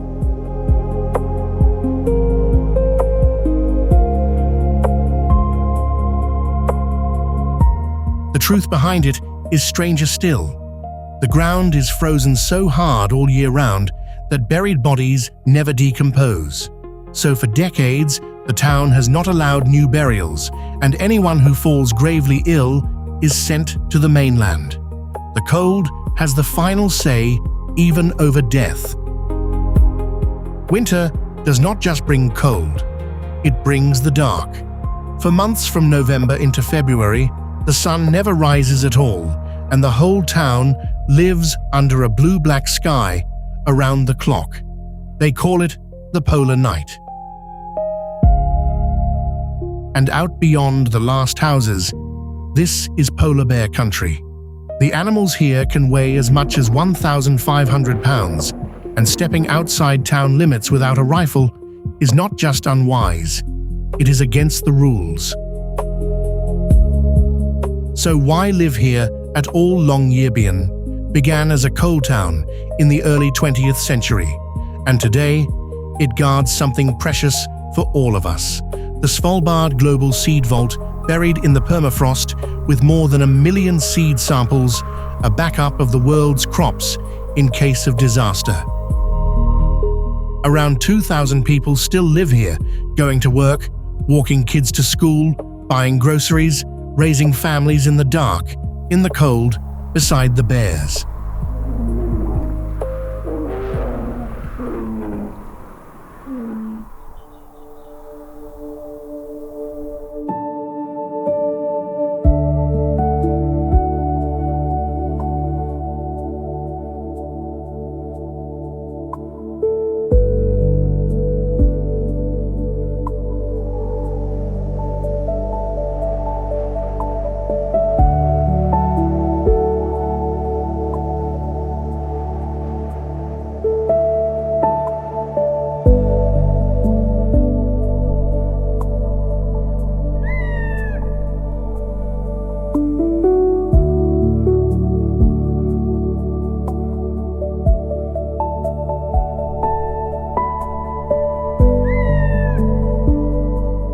The Dogon people live along the Niagara escarpment.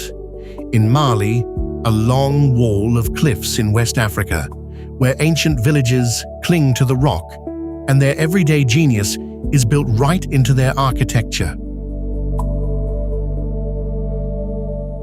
At the center of every village stands a low open shelter called the Toguna, the House of Words.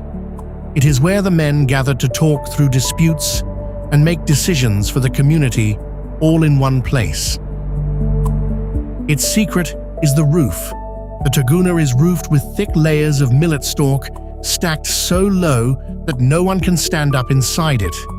Everyone has to stay seated, and that is the point. If an argument boils over, and a man's instinct is to leap to his feet and square up to the person across from him, the roof stops him cold. He cracks his head on it and drops back down. The building itself forces tempers to cool. The Dogon designed peace into the height of a ceiling. Their granaries hold another quiet kind of wisdom. Men and women keep entirely separate ones. The man's holds the family's grain, but the woman's is hers alone, for her own goods and her own savings, and her husband may not look inside without her permission. In a society with no banks and no contracts, that small mud granary is a woman's independence protected by a rule no one breaks.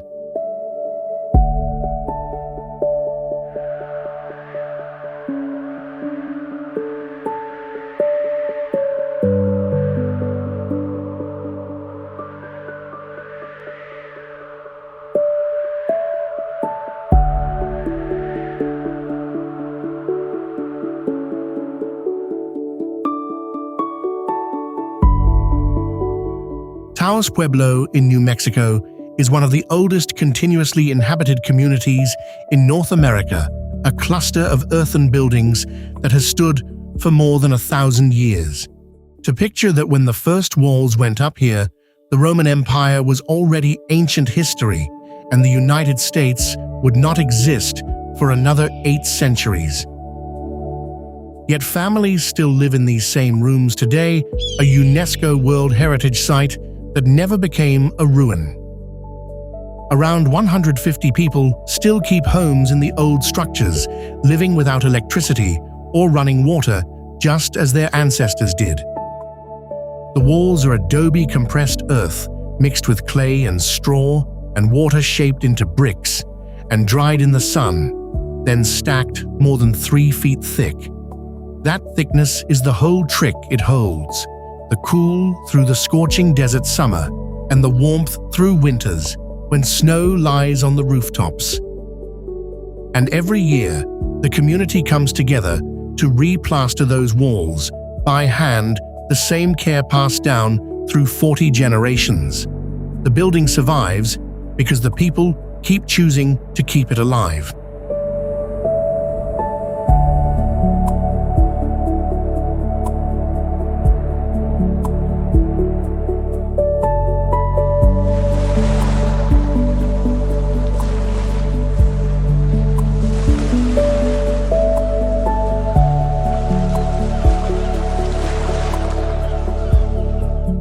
Tristan da Cunha is a tiny British territory in the South Atlantic, set almost exactly between South Africa and South America, and it holds a lonely record. It is the most remote inhabited island on Earth. The nearest neighbor with any real population is St. Helena, the island where Napoleon was exiled, and that is still 1,500 miles of open ocean away. There is no airport. There is no way to fly in or out.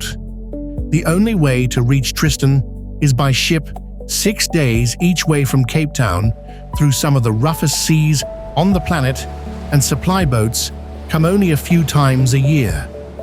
If you fall seriously ill here, you wait for a ship. About 250 people live in the single settlement with the wonderful name Edinburgh of the Seven Seas, and nearly all of them descend from a handful of original settlers.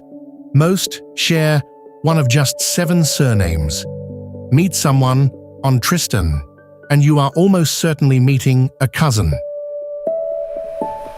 And here is the thing: they decided at the very edge of the world. No one owns land. Not a single square foot. All of it is held in common, and no amount of money can buy a piece of it. A fisherman and a millionaire stand on exactly equal ground. Several times a year, the whole island stops for what they call Potato Patches Day, when every able person rides out together to plant or dig the fields that feed everyone. The potatoes feed them all, so they all plant them. In the most isolated community on Earth, the answer to survival was never to compete harder. It was to stop competing at all.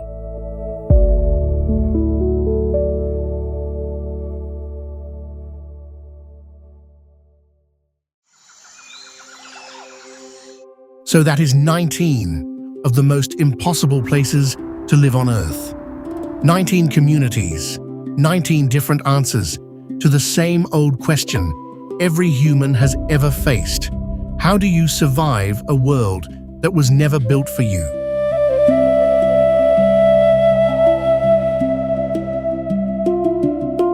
We pour enormous effort into making our own lives softer, safer, easier, and there is nothing wrong with that.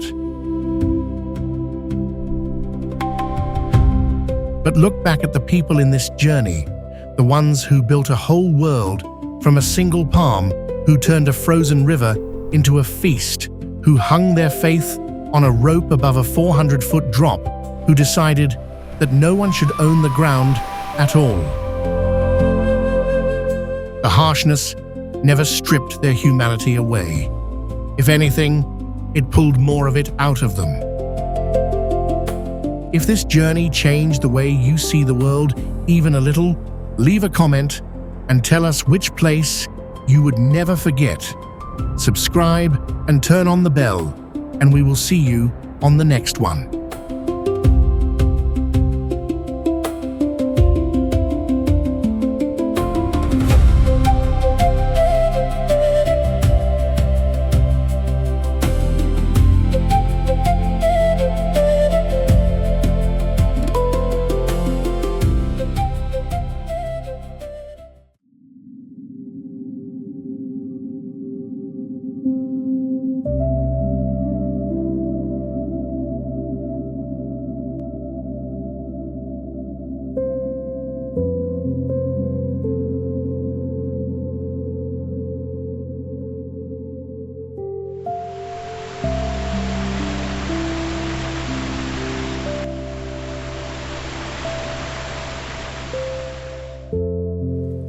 There is a village on this island where the dead are never buried.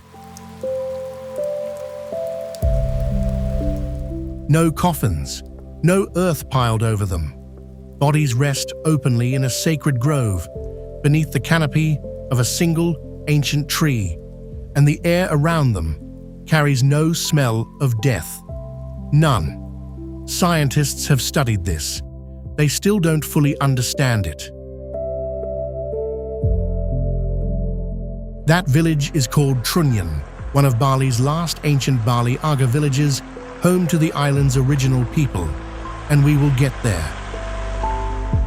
But first, I need to show you something that happens once a year on this same island that stopped me cold the first time I heard about it, the kind of thing you only find in the real unseen Bali most travelers never reach. One night each year Bali vanishes. Not metaphorically, the island goes dark.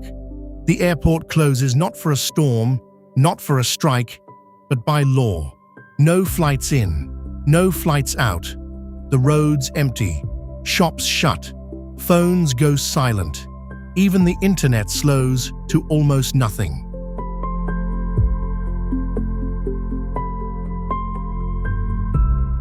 More than 6 million international tourists visit Bali every year. Most of them come for the beaches and the resorts, the postcard island, not the untouched Bali, waiting just beyond it. On this one day, every single one of them is required by government regulation to stay inside. No walking on the beach, no sitting outside your villa, no exceptions. The island is not under attack. There is no emergency. This is called Nyepi Bali's Sacred Day of Silence, and the Balinese have been observing it for nearly 2,000 years. The date shifts every year, calculated from the Balinese Saka calendar, a lunar system tracing back to 78 AD. But the purpose never changes. The Balinese believe that each year, malevolent spirits travel across the island searching for signs of human life. If they find none, they move on, and the land is purified for another year. So Bali makes itself disappear.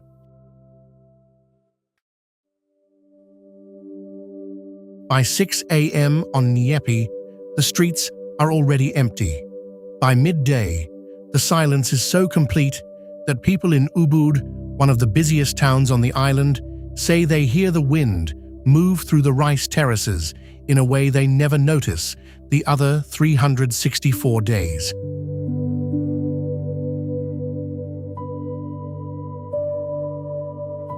At night, the island goes fully dark.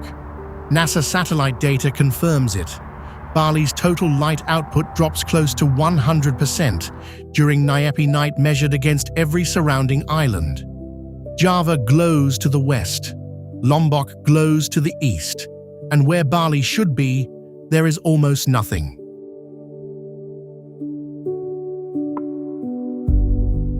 I want you to sit with that for a moment.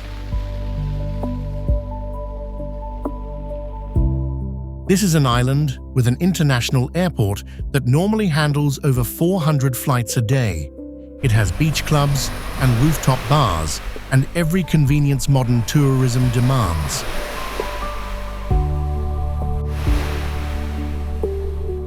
And once a year, it shuts all of that off, completely, without apology.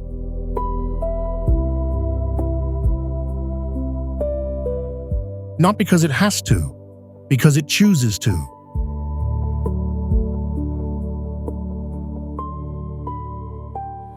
The night before Niepi, the Balinese New Year, also called the Saka New Year, is something else entirely.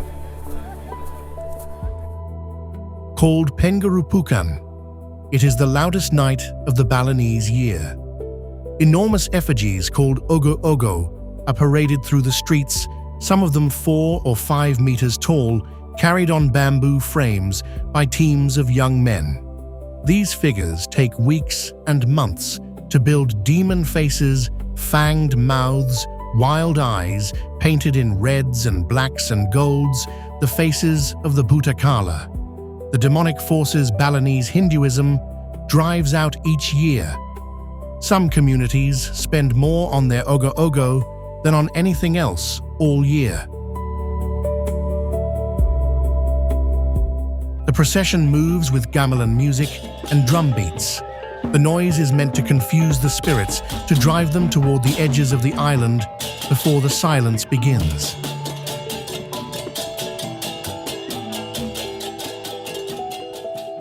Then the effigies are burned.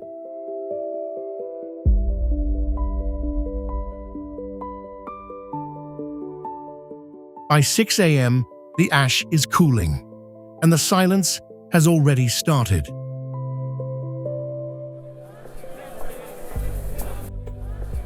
Enforcement falls to community guardians called pekalang, not police, but local men in traditional Balinese attire who walk the empty roads to ensure the silence holds.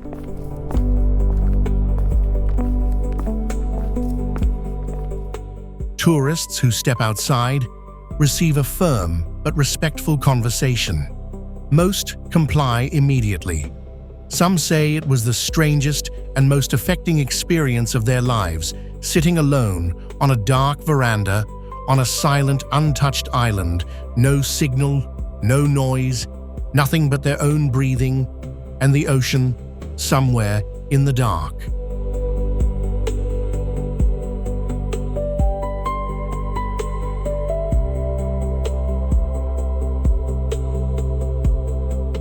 One traveler wrote that it was the first time in 20 years she had sat in genuine silence for more than an hour, not at a retreat, not meditating deliberately, just because an entire island had collectively decided that silence mattered more than anything else that day.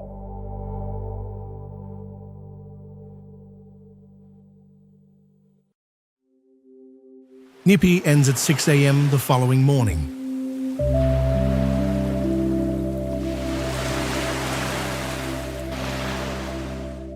The airport reopens. The roads fill. The coffee shops raise their shutters. Within 2 hours, Bali looks like Bali again.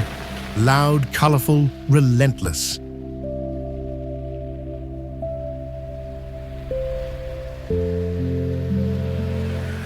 But for those 24 hours, something happened here that almost nowhere else on Earth can claim.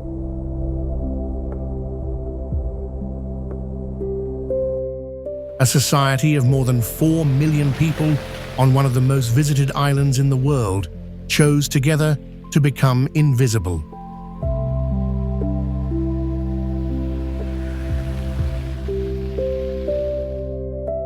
And somewhere on the other side of this island, in a village most tourists will never reach, there is a grove where the dead rest in the open air, in a silence that never needs a calendar to enforce it.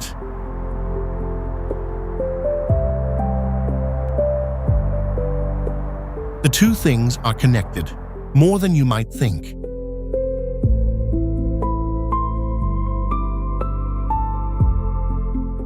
If that surprised you, and we're barely getting started, hit like so more people see this. And subscribe, because this island, the real, unseen Bali, has a lot more it's been hiding. Stay with me.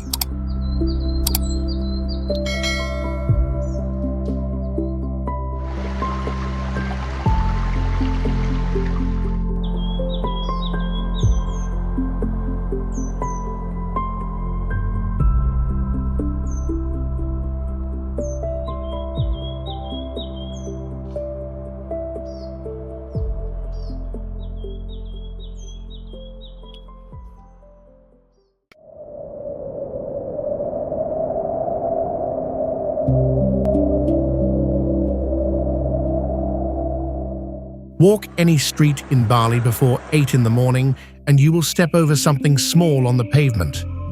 A square tray, woven from palm leaf, the size of your open hand. Inside it, a few petals of frangipani, a pinch of rice, a stick of incense, still smoking. Sometimes a coin, sometimes a wrapped candy.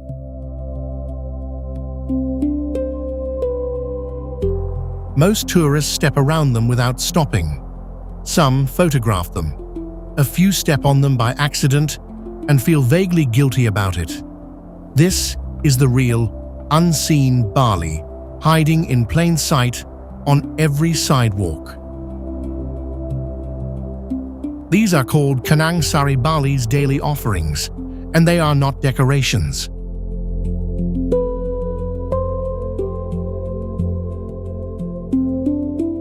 Every Balinese Hindu family places them every single day, without exception. Not at a temple, not during a festival. At the front door, at the base of the family shrine, on the dashboard of the car, at the corner of the shop counter, on the ground next to the ATM machine.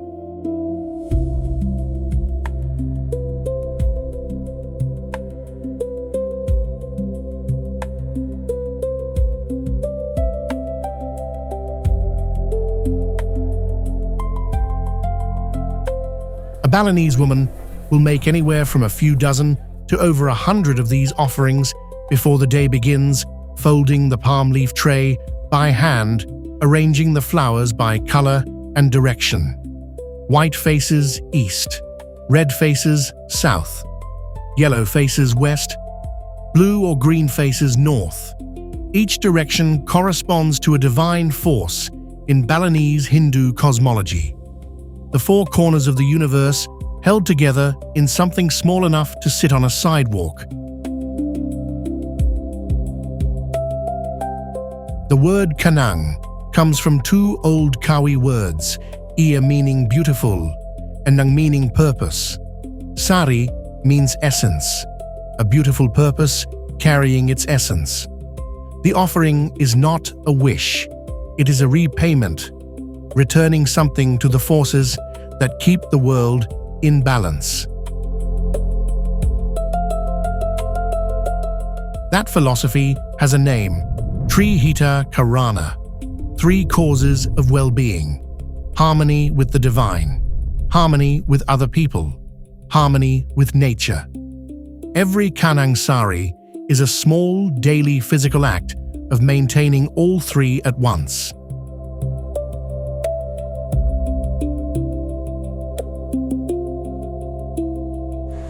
Missing a day is not like forgetting a habit.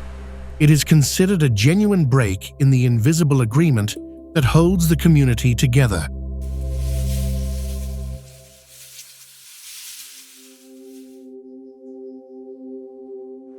And that agreement is held by something most visitors to Bali never hear about.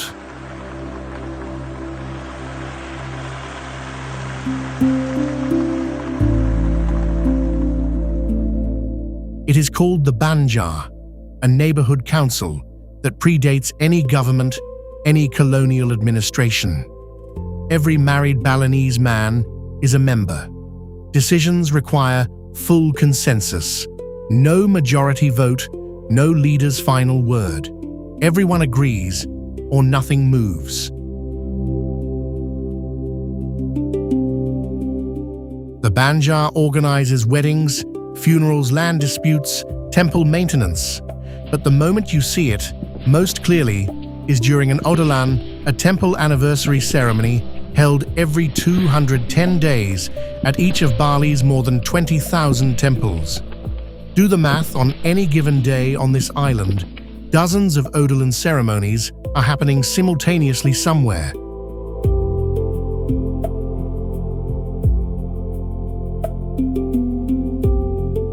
On Odolan Day, the Banjar doesn't send representatives. It shows up entirely. Women walk in single file toward the temple offerings, balanced on their heads, towers of fruit and flowers, and woven palm hands, free, moving with a steadiness that takes years to learn. Men arrive in white and gold ceremonial cloth. The gamelan starts. The priest rings his bell. And for a few hours, the entire neighborhood stops being individuals and becomes something else, a single body doing what it has always done.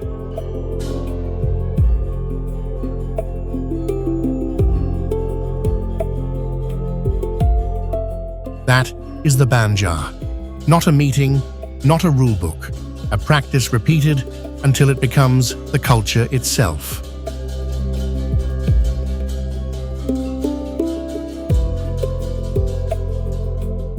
At the center of every Banjar is the Pura Desa, the village temple. Not a monument, not a tourist attraction. A working institution, the kind of real living Bali most tourists never even notice. Before a family wedding, before a harvest ritual, before any significant ceremony anywhere in the village, the Banjar must first make an offering at the Pura Desa. Only then can the rest begin. It is the permission slip that the entire community runs on.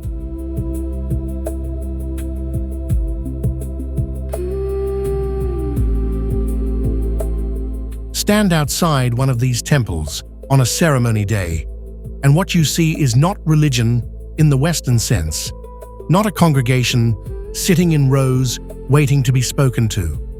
You see an entire neighborhood in motion. The smell hits you first, sandalwood and clove, and something floral underneath, carried on warm air. Then the sound gamelan, drifting over the walls low and continuous, like the temple itself is breathing. Then the image women in white and gold, moving through the gate in single file offerings, on their heads chins, level, not looking up, not looking down.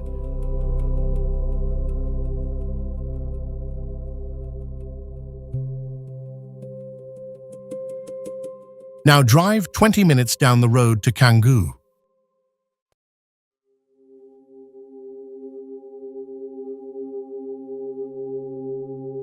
Same island, different world. Co-working spaces with cold brew on tap.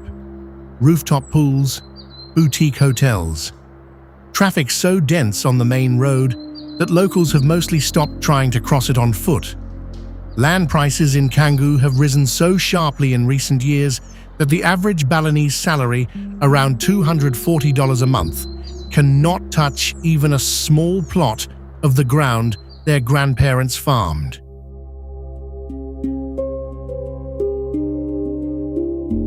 "20 years ago, much of this was rice field, irrigation channels, family land, a landscape organized around planting schedules and water temples. Today, laptops glow behind cafe windows where paddies once reflected the sky. People arrive from Europe, Australia, North America. Some stay for a year, some stay for a month.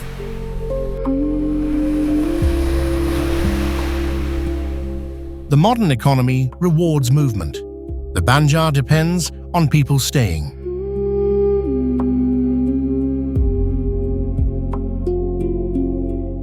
This is what 6 million tourists a year looks like from the inside.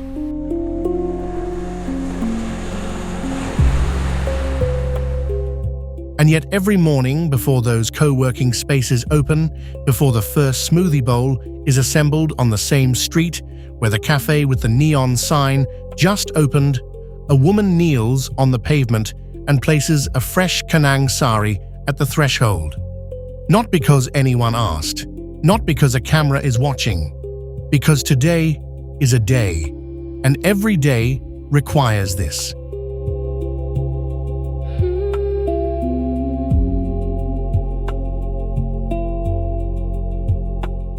The Banjar didn't stop meeting when the villas went up. The Puradisa didn't close when the digital nomads arrived. The Odalan didn't get cancelled because the road outside was gridlocked with tourist traffic.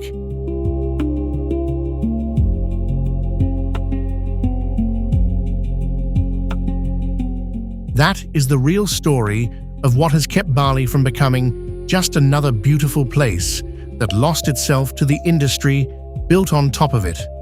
Not a government regulation, not a marketing strategy, a system of daily, unglamorous, unspectacular obligation, running underneath everything else, invisible to most of the 6 million people who come here every year.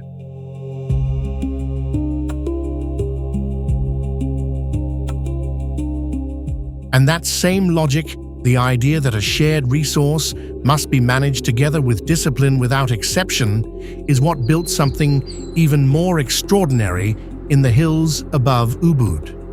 A water-sharing system so precisely engineered that modern agronomists still can't fully explain how a civilization without computers designed it. But that is the next chapter.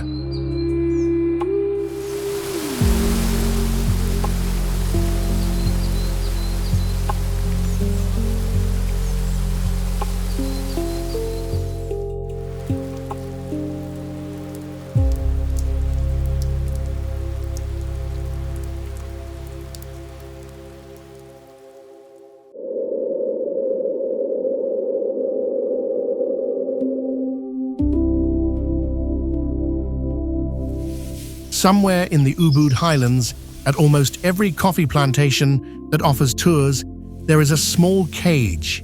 Inside it, a civet, a small nocturnal mammal with a pointed face and ringed tail sitting on wire mesh, surrounded by tourists taking photos. Next to the cage, there is a sign. It says, "World's most expensive coffee." This is Kopi Luwak coffee made from beans that have passed through the digestive system of a civet cat. The animal eats ripe coffee cherries.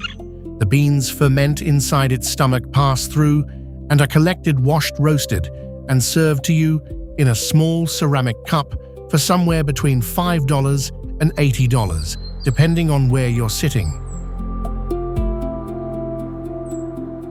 The story sold to tourists is that civets in the wild naturally select only the ripest, finest coffee cherries, and that their digestive process removes the bitterness, producing a smoother, richer cup.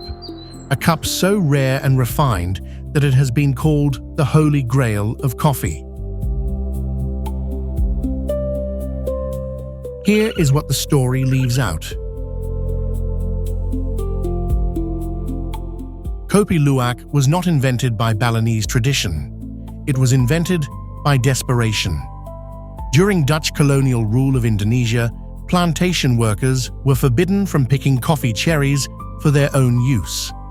So they found another way, collecting the beans from civet droppings on the forest floor, washing them, and brewing their own coffee.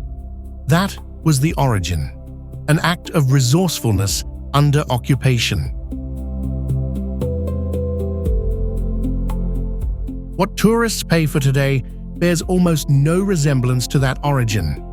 The civet in the cage at the plantation is not roaming through forest at night, selecting cherries by instinct. It is fed coffee cherries in captivity on a wire mesh floor every day, because that is what the tour requires.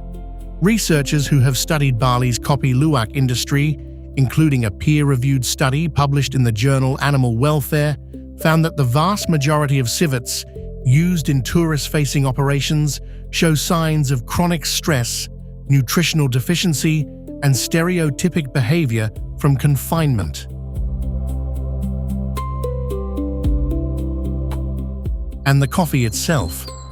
At least 70% of kopi luwak sold globally by some industry estimates is not authentic. Blended products can legally carry the name if they contain as little as 1% genuine civet-processed beans. The cup you paid $35 for in London almost certainly did not come from a wild animal in an Indonesian forest.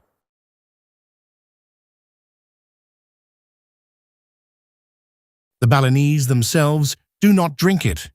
Ask a local what coffee they drink at home, and they will describe kopi tubruk, coarse grounds steeped directly in hot water with sugar. Cheap, strong, completely their own. Kopi luwak exists almost entirely as a product manufactured for foreign attention, built on a story that has been told so many times it has started to feel like tradition.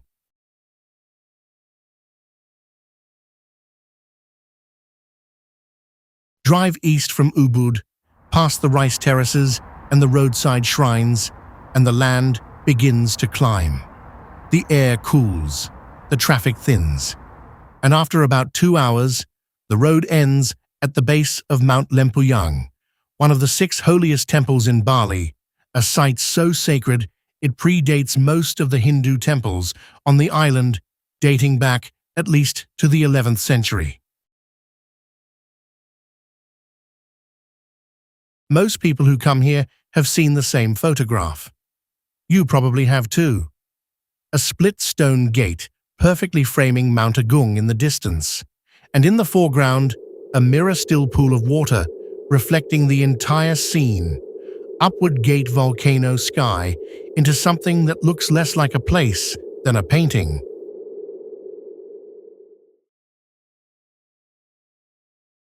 The photograph is everywhere.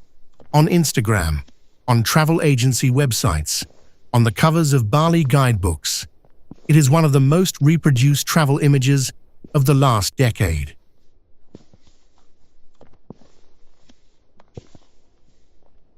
There is no pool of water.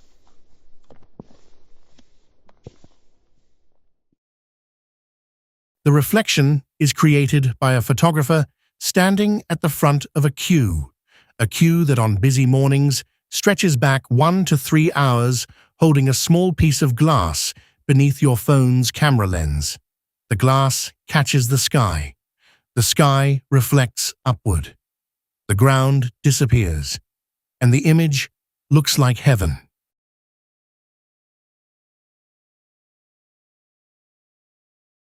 It is a clever trick.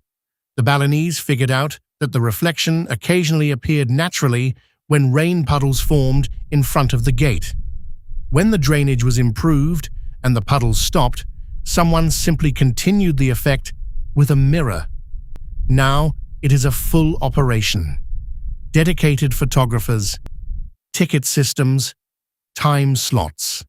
A business that processes thousands of visitors a week, each one waiting their turn to hold a pose for exactly the amount of time the queue behind them allows.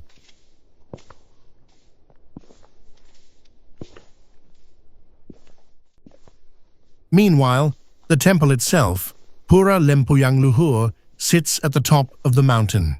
Not at the gate, at the top, reached by climbing more than 1,700 stone steps through forest heat and 3 smaller temples along the way. The full ascent takes 3 to 4 hours. Balinese pilgrims have been making this climb for 1,000 years, not for a photograph, but because arriving at the summit on foot is itself the act of devotion. Local tradition holds that anyone who complains during the climb will never reach the top. Not as superstition. As instruction, the mountain tests what you are made of before it lets you in.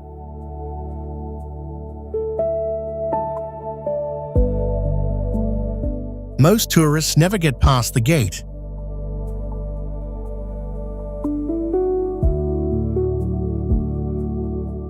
The gap between those two experiences, the mirror trick at the bottom and the 4-hour pilgrimage to the top, is not an accident. It is the same gap that runs through everything in modern Bali.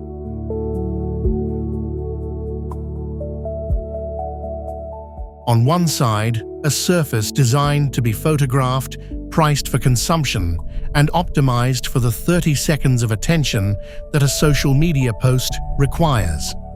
On the other, something older, harder, and more honest that exists whether or not anyone is looking.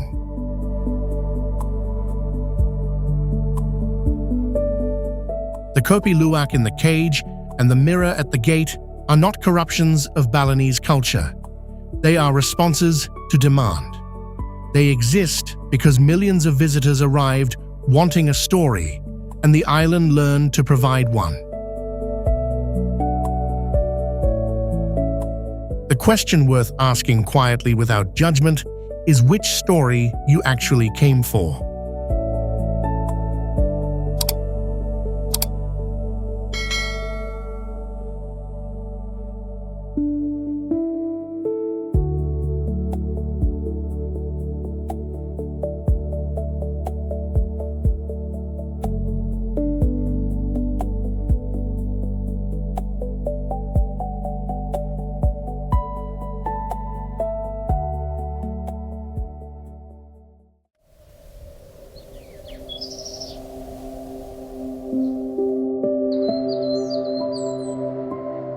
Look down at the Tigalalang rice terraces from the ridge above Ubud, and the green hits you before anything else.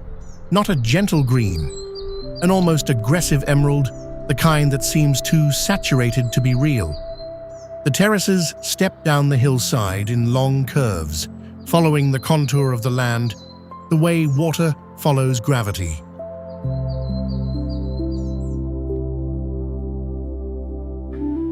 Nobody comes here to photograph an algorithm, but that is what it is.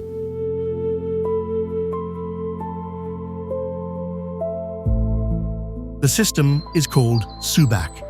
Every farmer who draws from the same water source belongs to the same cooperative. Together, they decide when to plant, when to flood, when to let the fields go dry. No government office sets the schedule. The water temples do, and they have been doing it since the 9th century.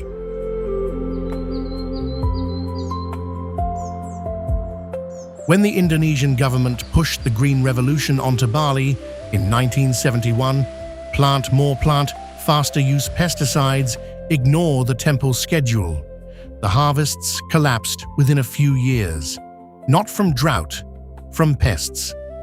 Brown plant hoppers exploded across the island because the synchronized fallow periods that had kept them in check for 1,000 years were gone. Every field was growing something. The pests never starved.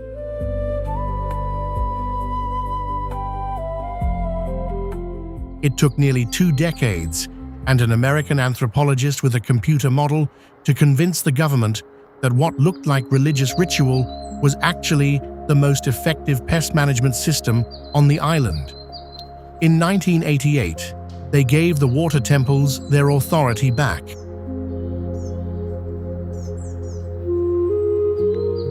The terraces went back to being emerald.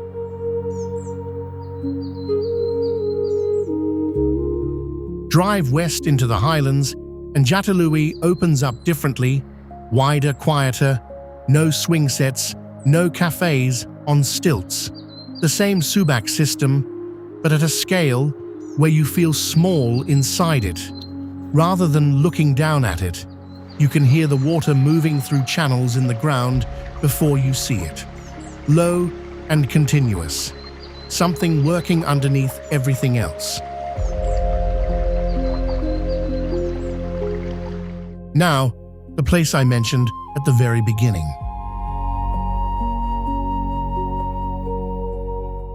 To reach Trunyan, you take a boat across Lake Batur, 30 minutes from Kedasan Harbour. no roads in. The village sits between the water and the volcano, and most tourists never make it this far. The people here are Bali Aga, the original inhabitants of this island here before Hinduism, arrived before the temples, before the Subak. They have their own calendar, their own laws, and when someone dies, they do not bury them. They do not cremate them the way Balinese do almost everywhere else on the island.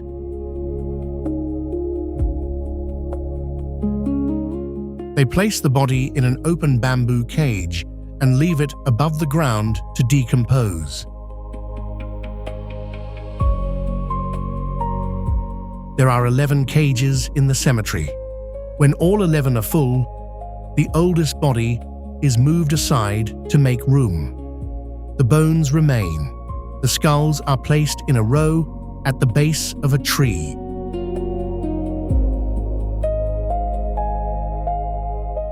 One tree, so old that no one in the village remembers it being young. The tree is called Taru Menyan. Taru means tree. Menyan means fragrant.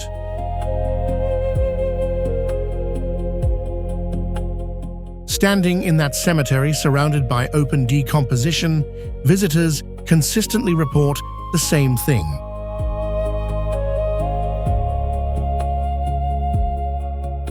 No smell of death.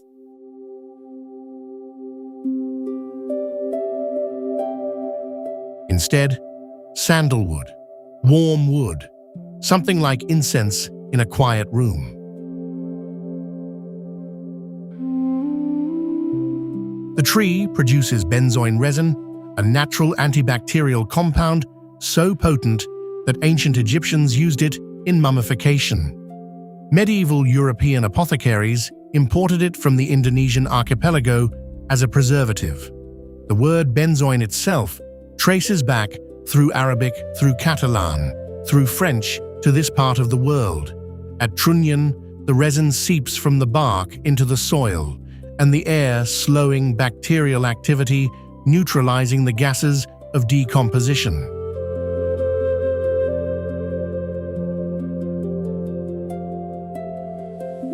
Scientists have confirmed the mechanism. What they haven't explained is why the tree grows only here. Every attempt to transplant it outside the village has failed.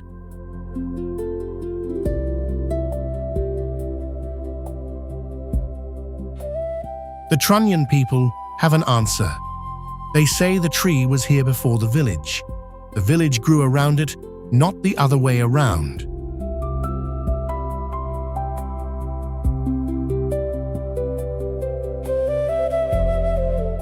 You come to Bali expecting paradise.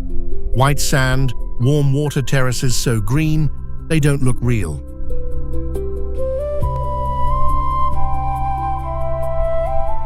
And Bali gives you all of that.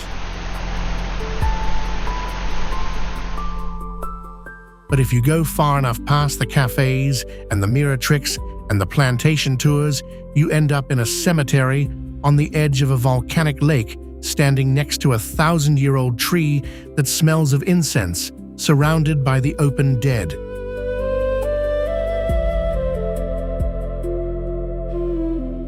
And somehow, in a way that's hard to explain, it feels like the most honest place on the island.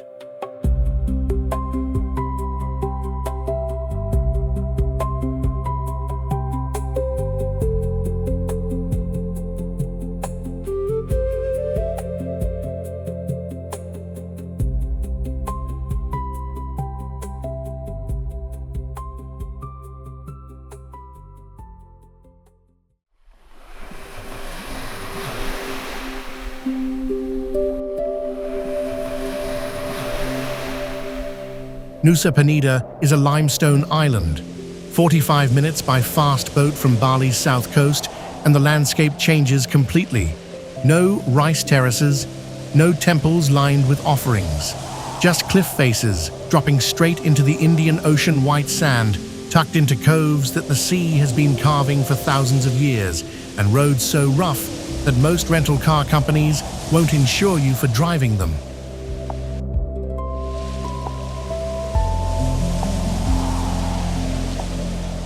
The island became famous almost overnight. A single photograph of Kellingking Beach went viral around 2016, and within 2 years, tourist arrivals had increased more than tenfold. The island was not ready. In many ways, it still isn't.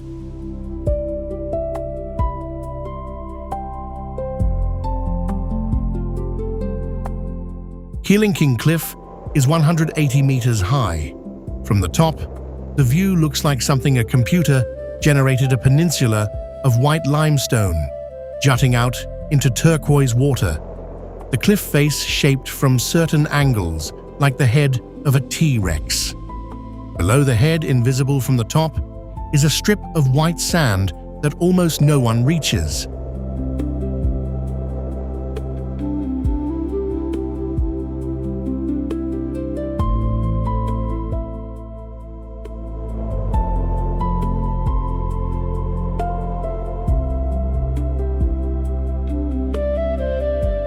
There is a trail down. It descends at 70 to 80 degrees in sections, not a hike, more of a controlled fall, with rope handholds and wooden boards wedged into the rock face. The descent takes 30 to 45 minutes. The climb back up takes 60 to 90 minutes and is harder in every way. Wet season mud makes the whole thing genuinely dangerous. Before swimming was banned, in 2023, at least one person drowned there every month.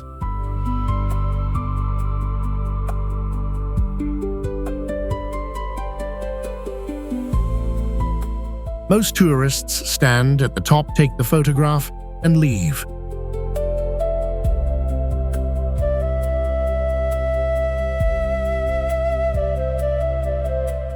The ones who go down, who actually reach the sand, describe something different. The cliff walls close around you. The sound changes. The ocean that looked decorative from above suddenly has weight and volume and force. You are very small, and the rock is very old, and the beach doesn't care at all that you came this far to see it.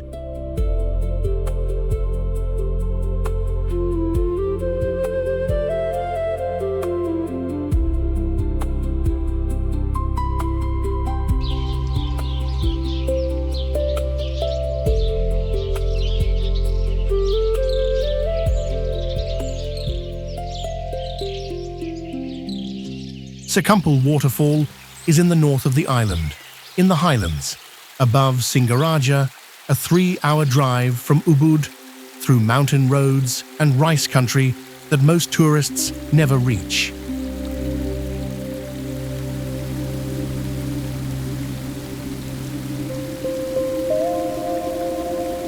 The waterfall doesn't reveal itself all at once.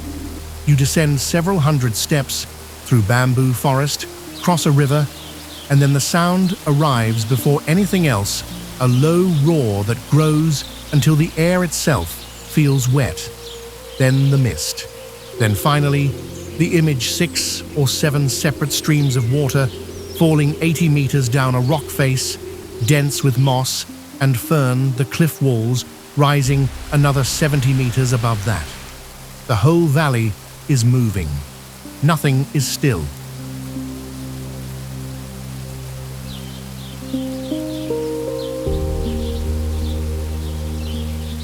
The two main cascades come from entirely different sources, one from a river, which runs brown during the rainy season, one from a mountain spring that stays clear year-round. Side by side, they fall in completely different colors: brown and white, earth and sky. The same height, the same cliff, two completely different things.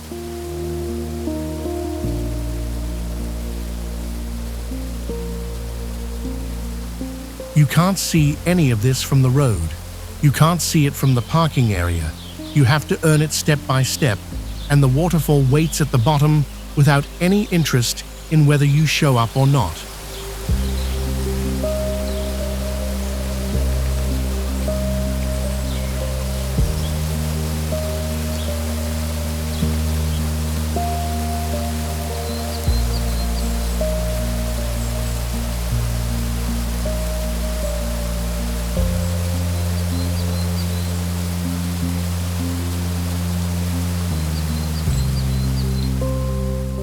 Diamond Beach is on the east coast of Nusa Penida, and until 2019, it was completely inaccessible.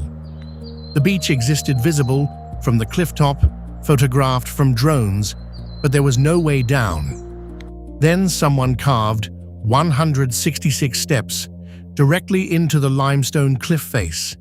Narrow, steep, a rope handrail for the upper section, and then near the bottom, just carved rock and your own grip.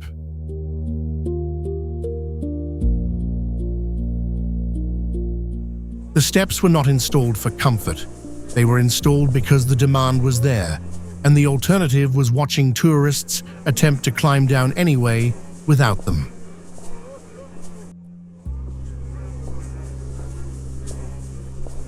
At the top of the stairs, the beach looks close. It is not close. Each step is different. Different height, different depth, different angle, because they were cut by hand into natural rock, not poured from a mold. Halfway down the stairs, stop looking like stairs. At the bottom, you step onto sand and look back up at what you just descended and feel something between pride and disbelief.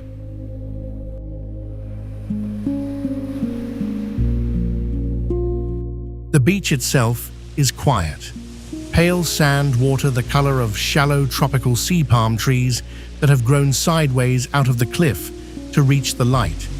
No facilities, no sunbeds, no shade structures.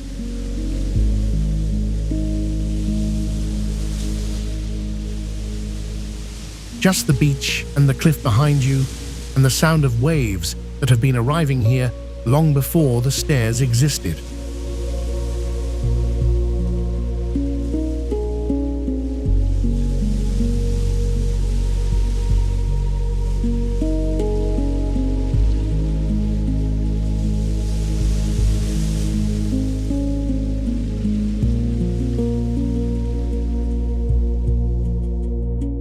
These three places, the cliff, the waterfall, the carved steps, have almost nothing in common, except one thing.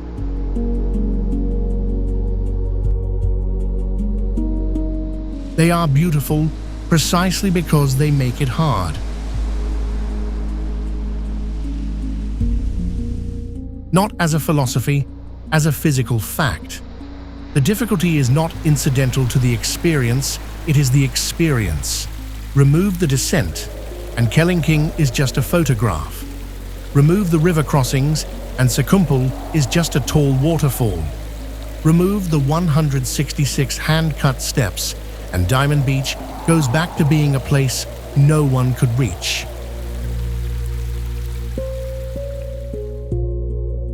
Bali has always understood this. The pilgrims climbing Lempuyang understood it. The farmers who built the Subak channels by hand understood it. The Trunnion people who choose to face what most cultures hide understood it in a different way entirely. The island has never made things easy. It has only made them worth it.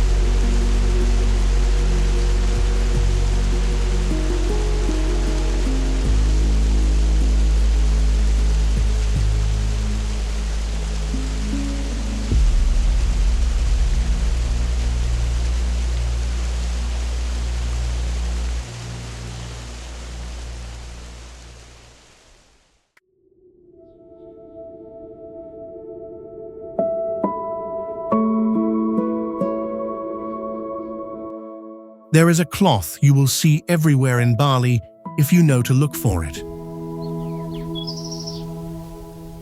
Black and white squares, alternating, wrapped around the base of banyan trees, draped over stone statues, at temple gates, tied around sacred objects at the side of the road, a chessboard pattern on cloth, repeated across an entire island. It is called poleng, and it means exactly what it looks like: two things inseparable, neither one winning, both always present.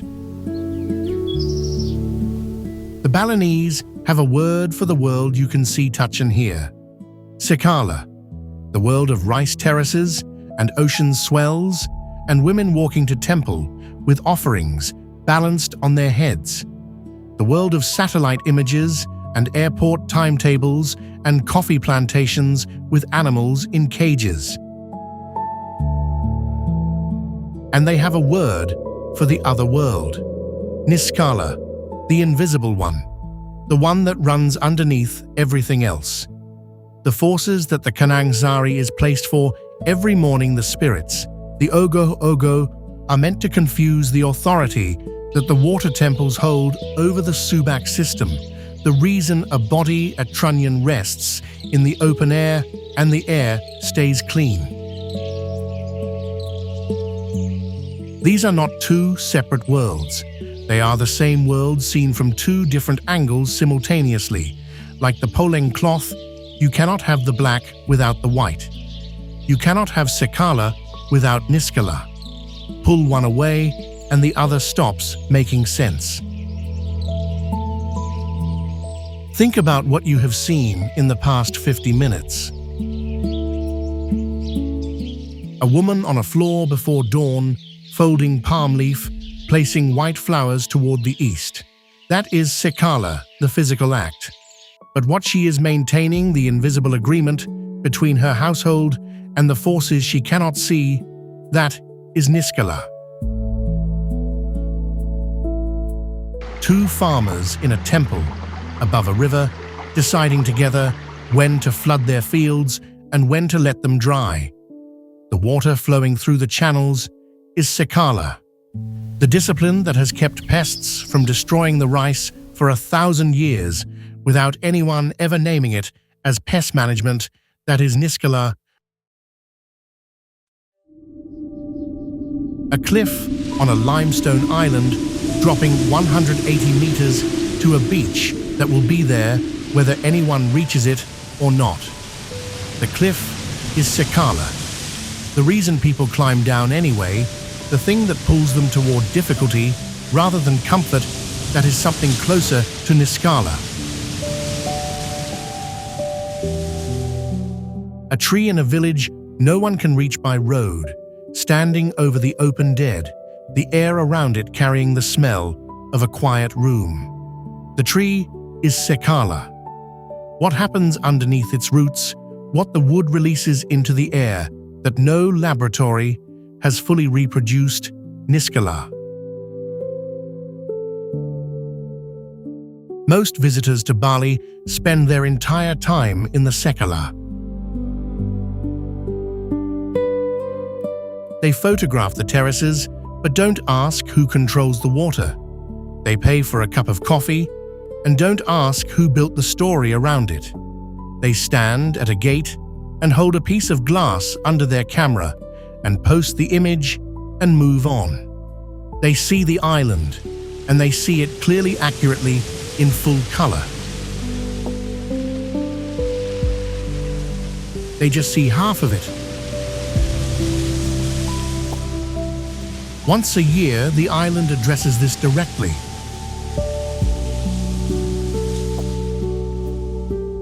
The lights go out, the airport closes, the roads empty, the satellite passes overhead, and where Bali should be there is almost nothing, a dark space between two glowing islands, as if something has been erased. The Balinese are not hiding from the world on Nyepi night. They are reminding themselves and everything that passes through that the visible world is only half the story, that the part of life which cannot be photographed, cannot be priced, cannot be consumed or packaged or turned into a tour, that part is real. That part requires tending. That part is in many ways the part that matters most. The island does not go dark for tourists. It goes dark because it has always gone dark. Long before the first resort was built on the south coast. Long before the Instagram account, or the drone footage, or the coffee plantation with the cage by the entrance.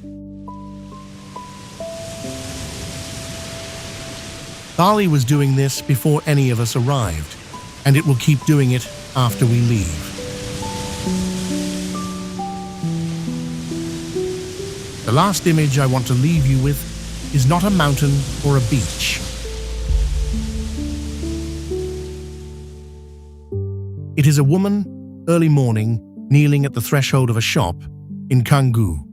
The street behind her is already loud motorbikes construction, the particular noise of a place that has grown too fast. A rooftop bar on the corner is still playing music from the night before.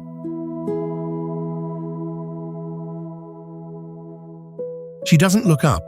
She places the offering palm leaf flowers incense at the base of the doorway, adjusts one petal, presses her hands together briefly, and stands.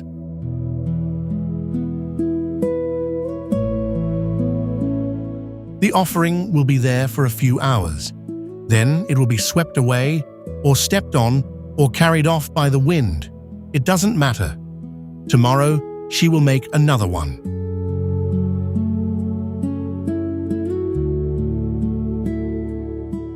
That is the whole philosophy held in one gesture. The visible act, repeated daily, maintaining something invisible. Not because anyone is watching. Not because it makes the news or lands on a satellite image.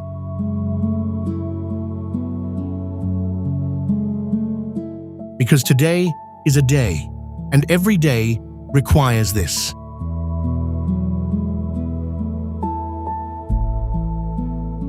If you've been to Bali and felt something that the guidebooks never mentioned, leave it in the comments. And if you want more of this, the real version, not the postcard, subscribe. We put out a new documentary every few weeks. The next one might be somewhere you've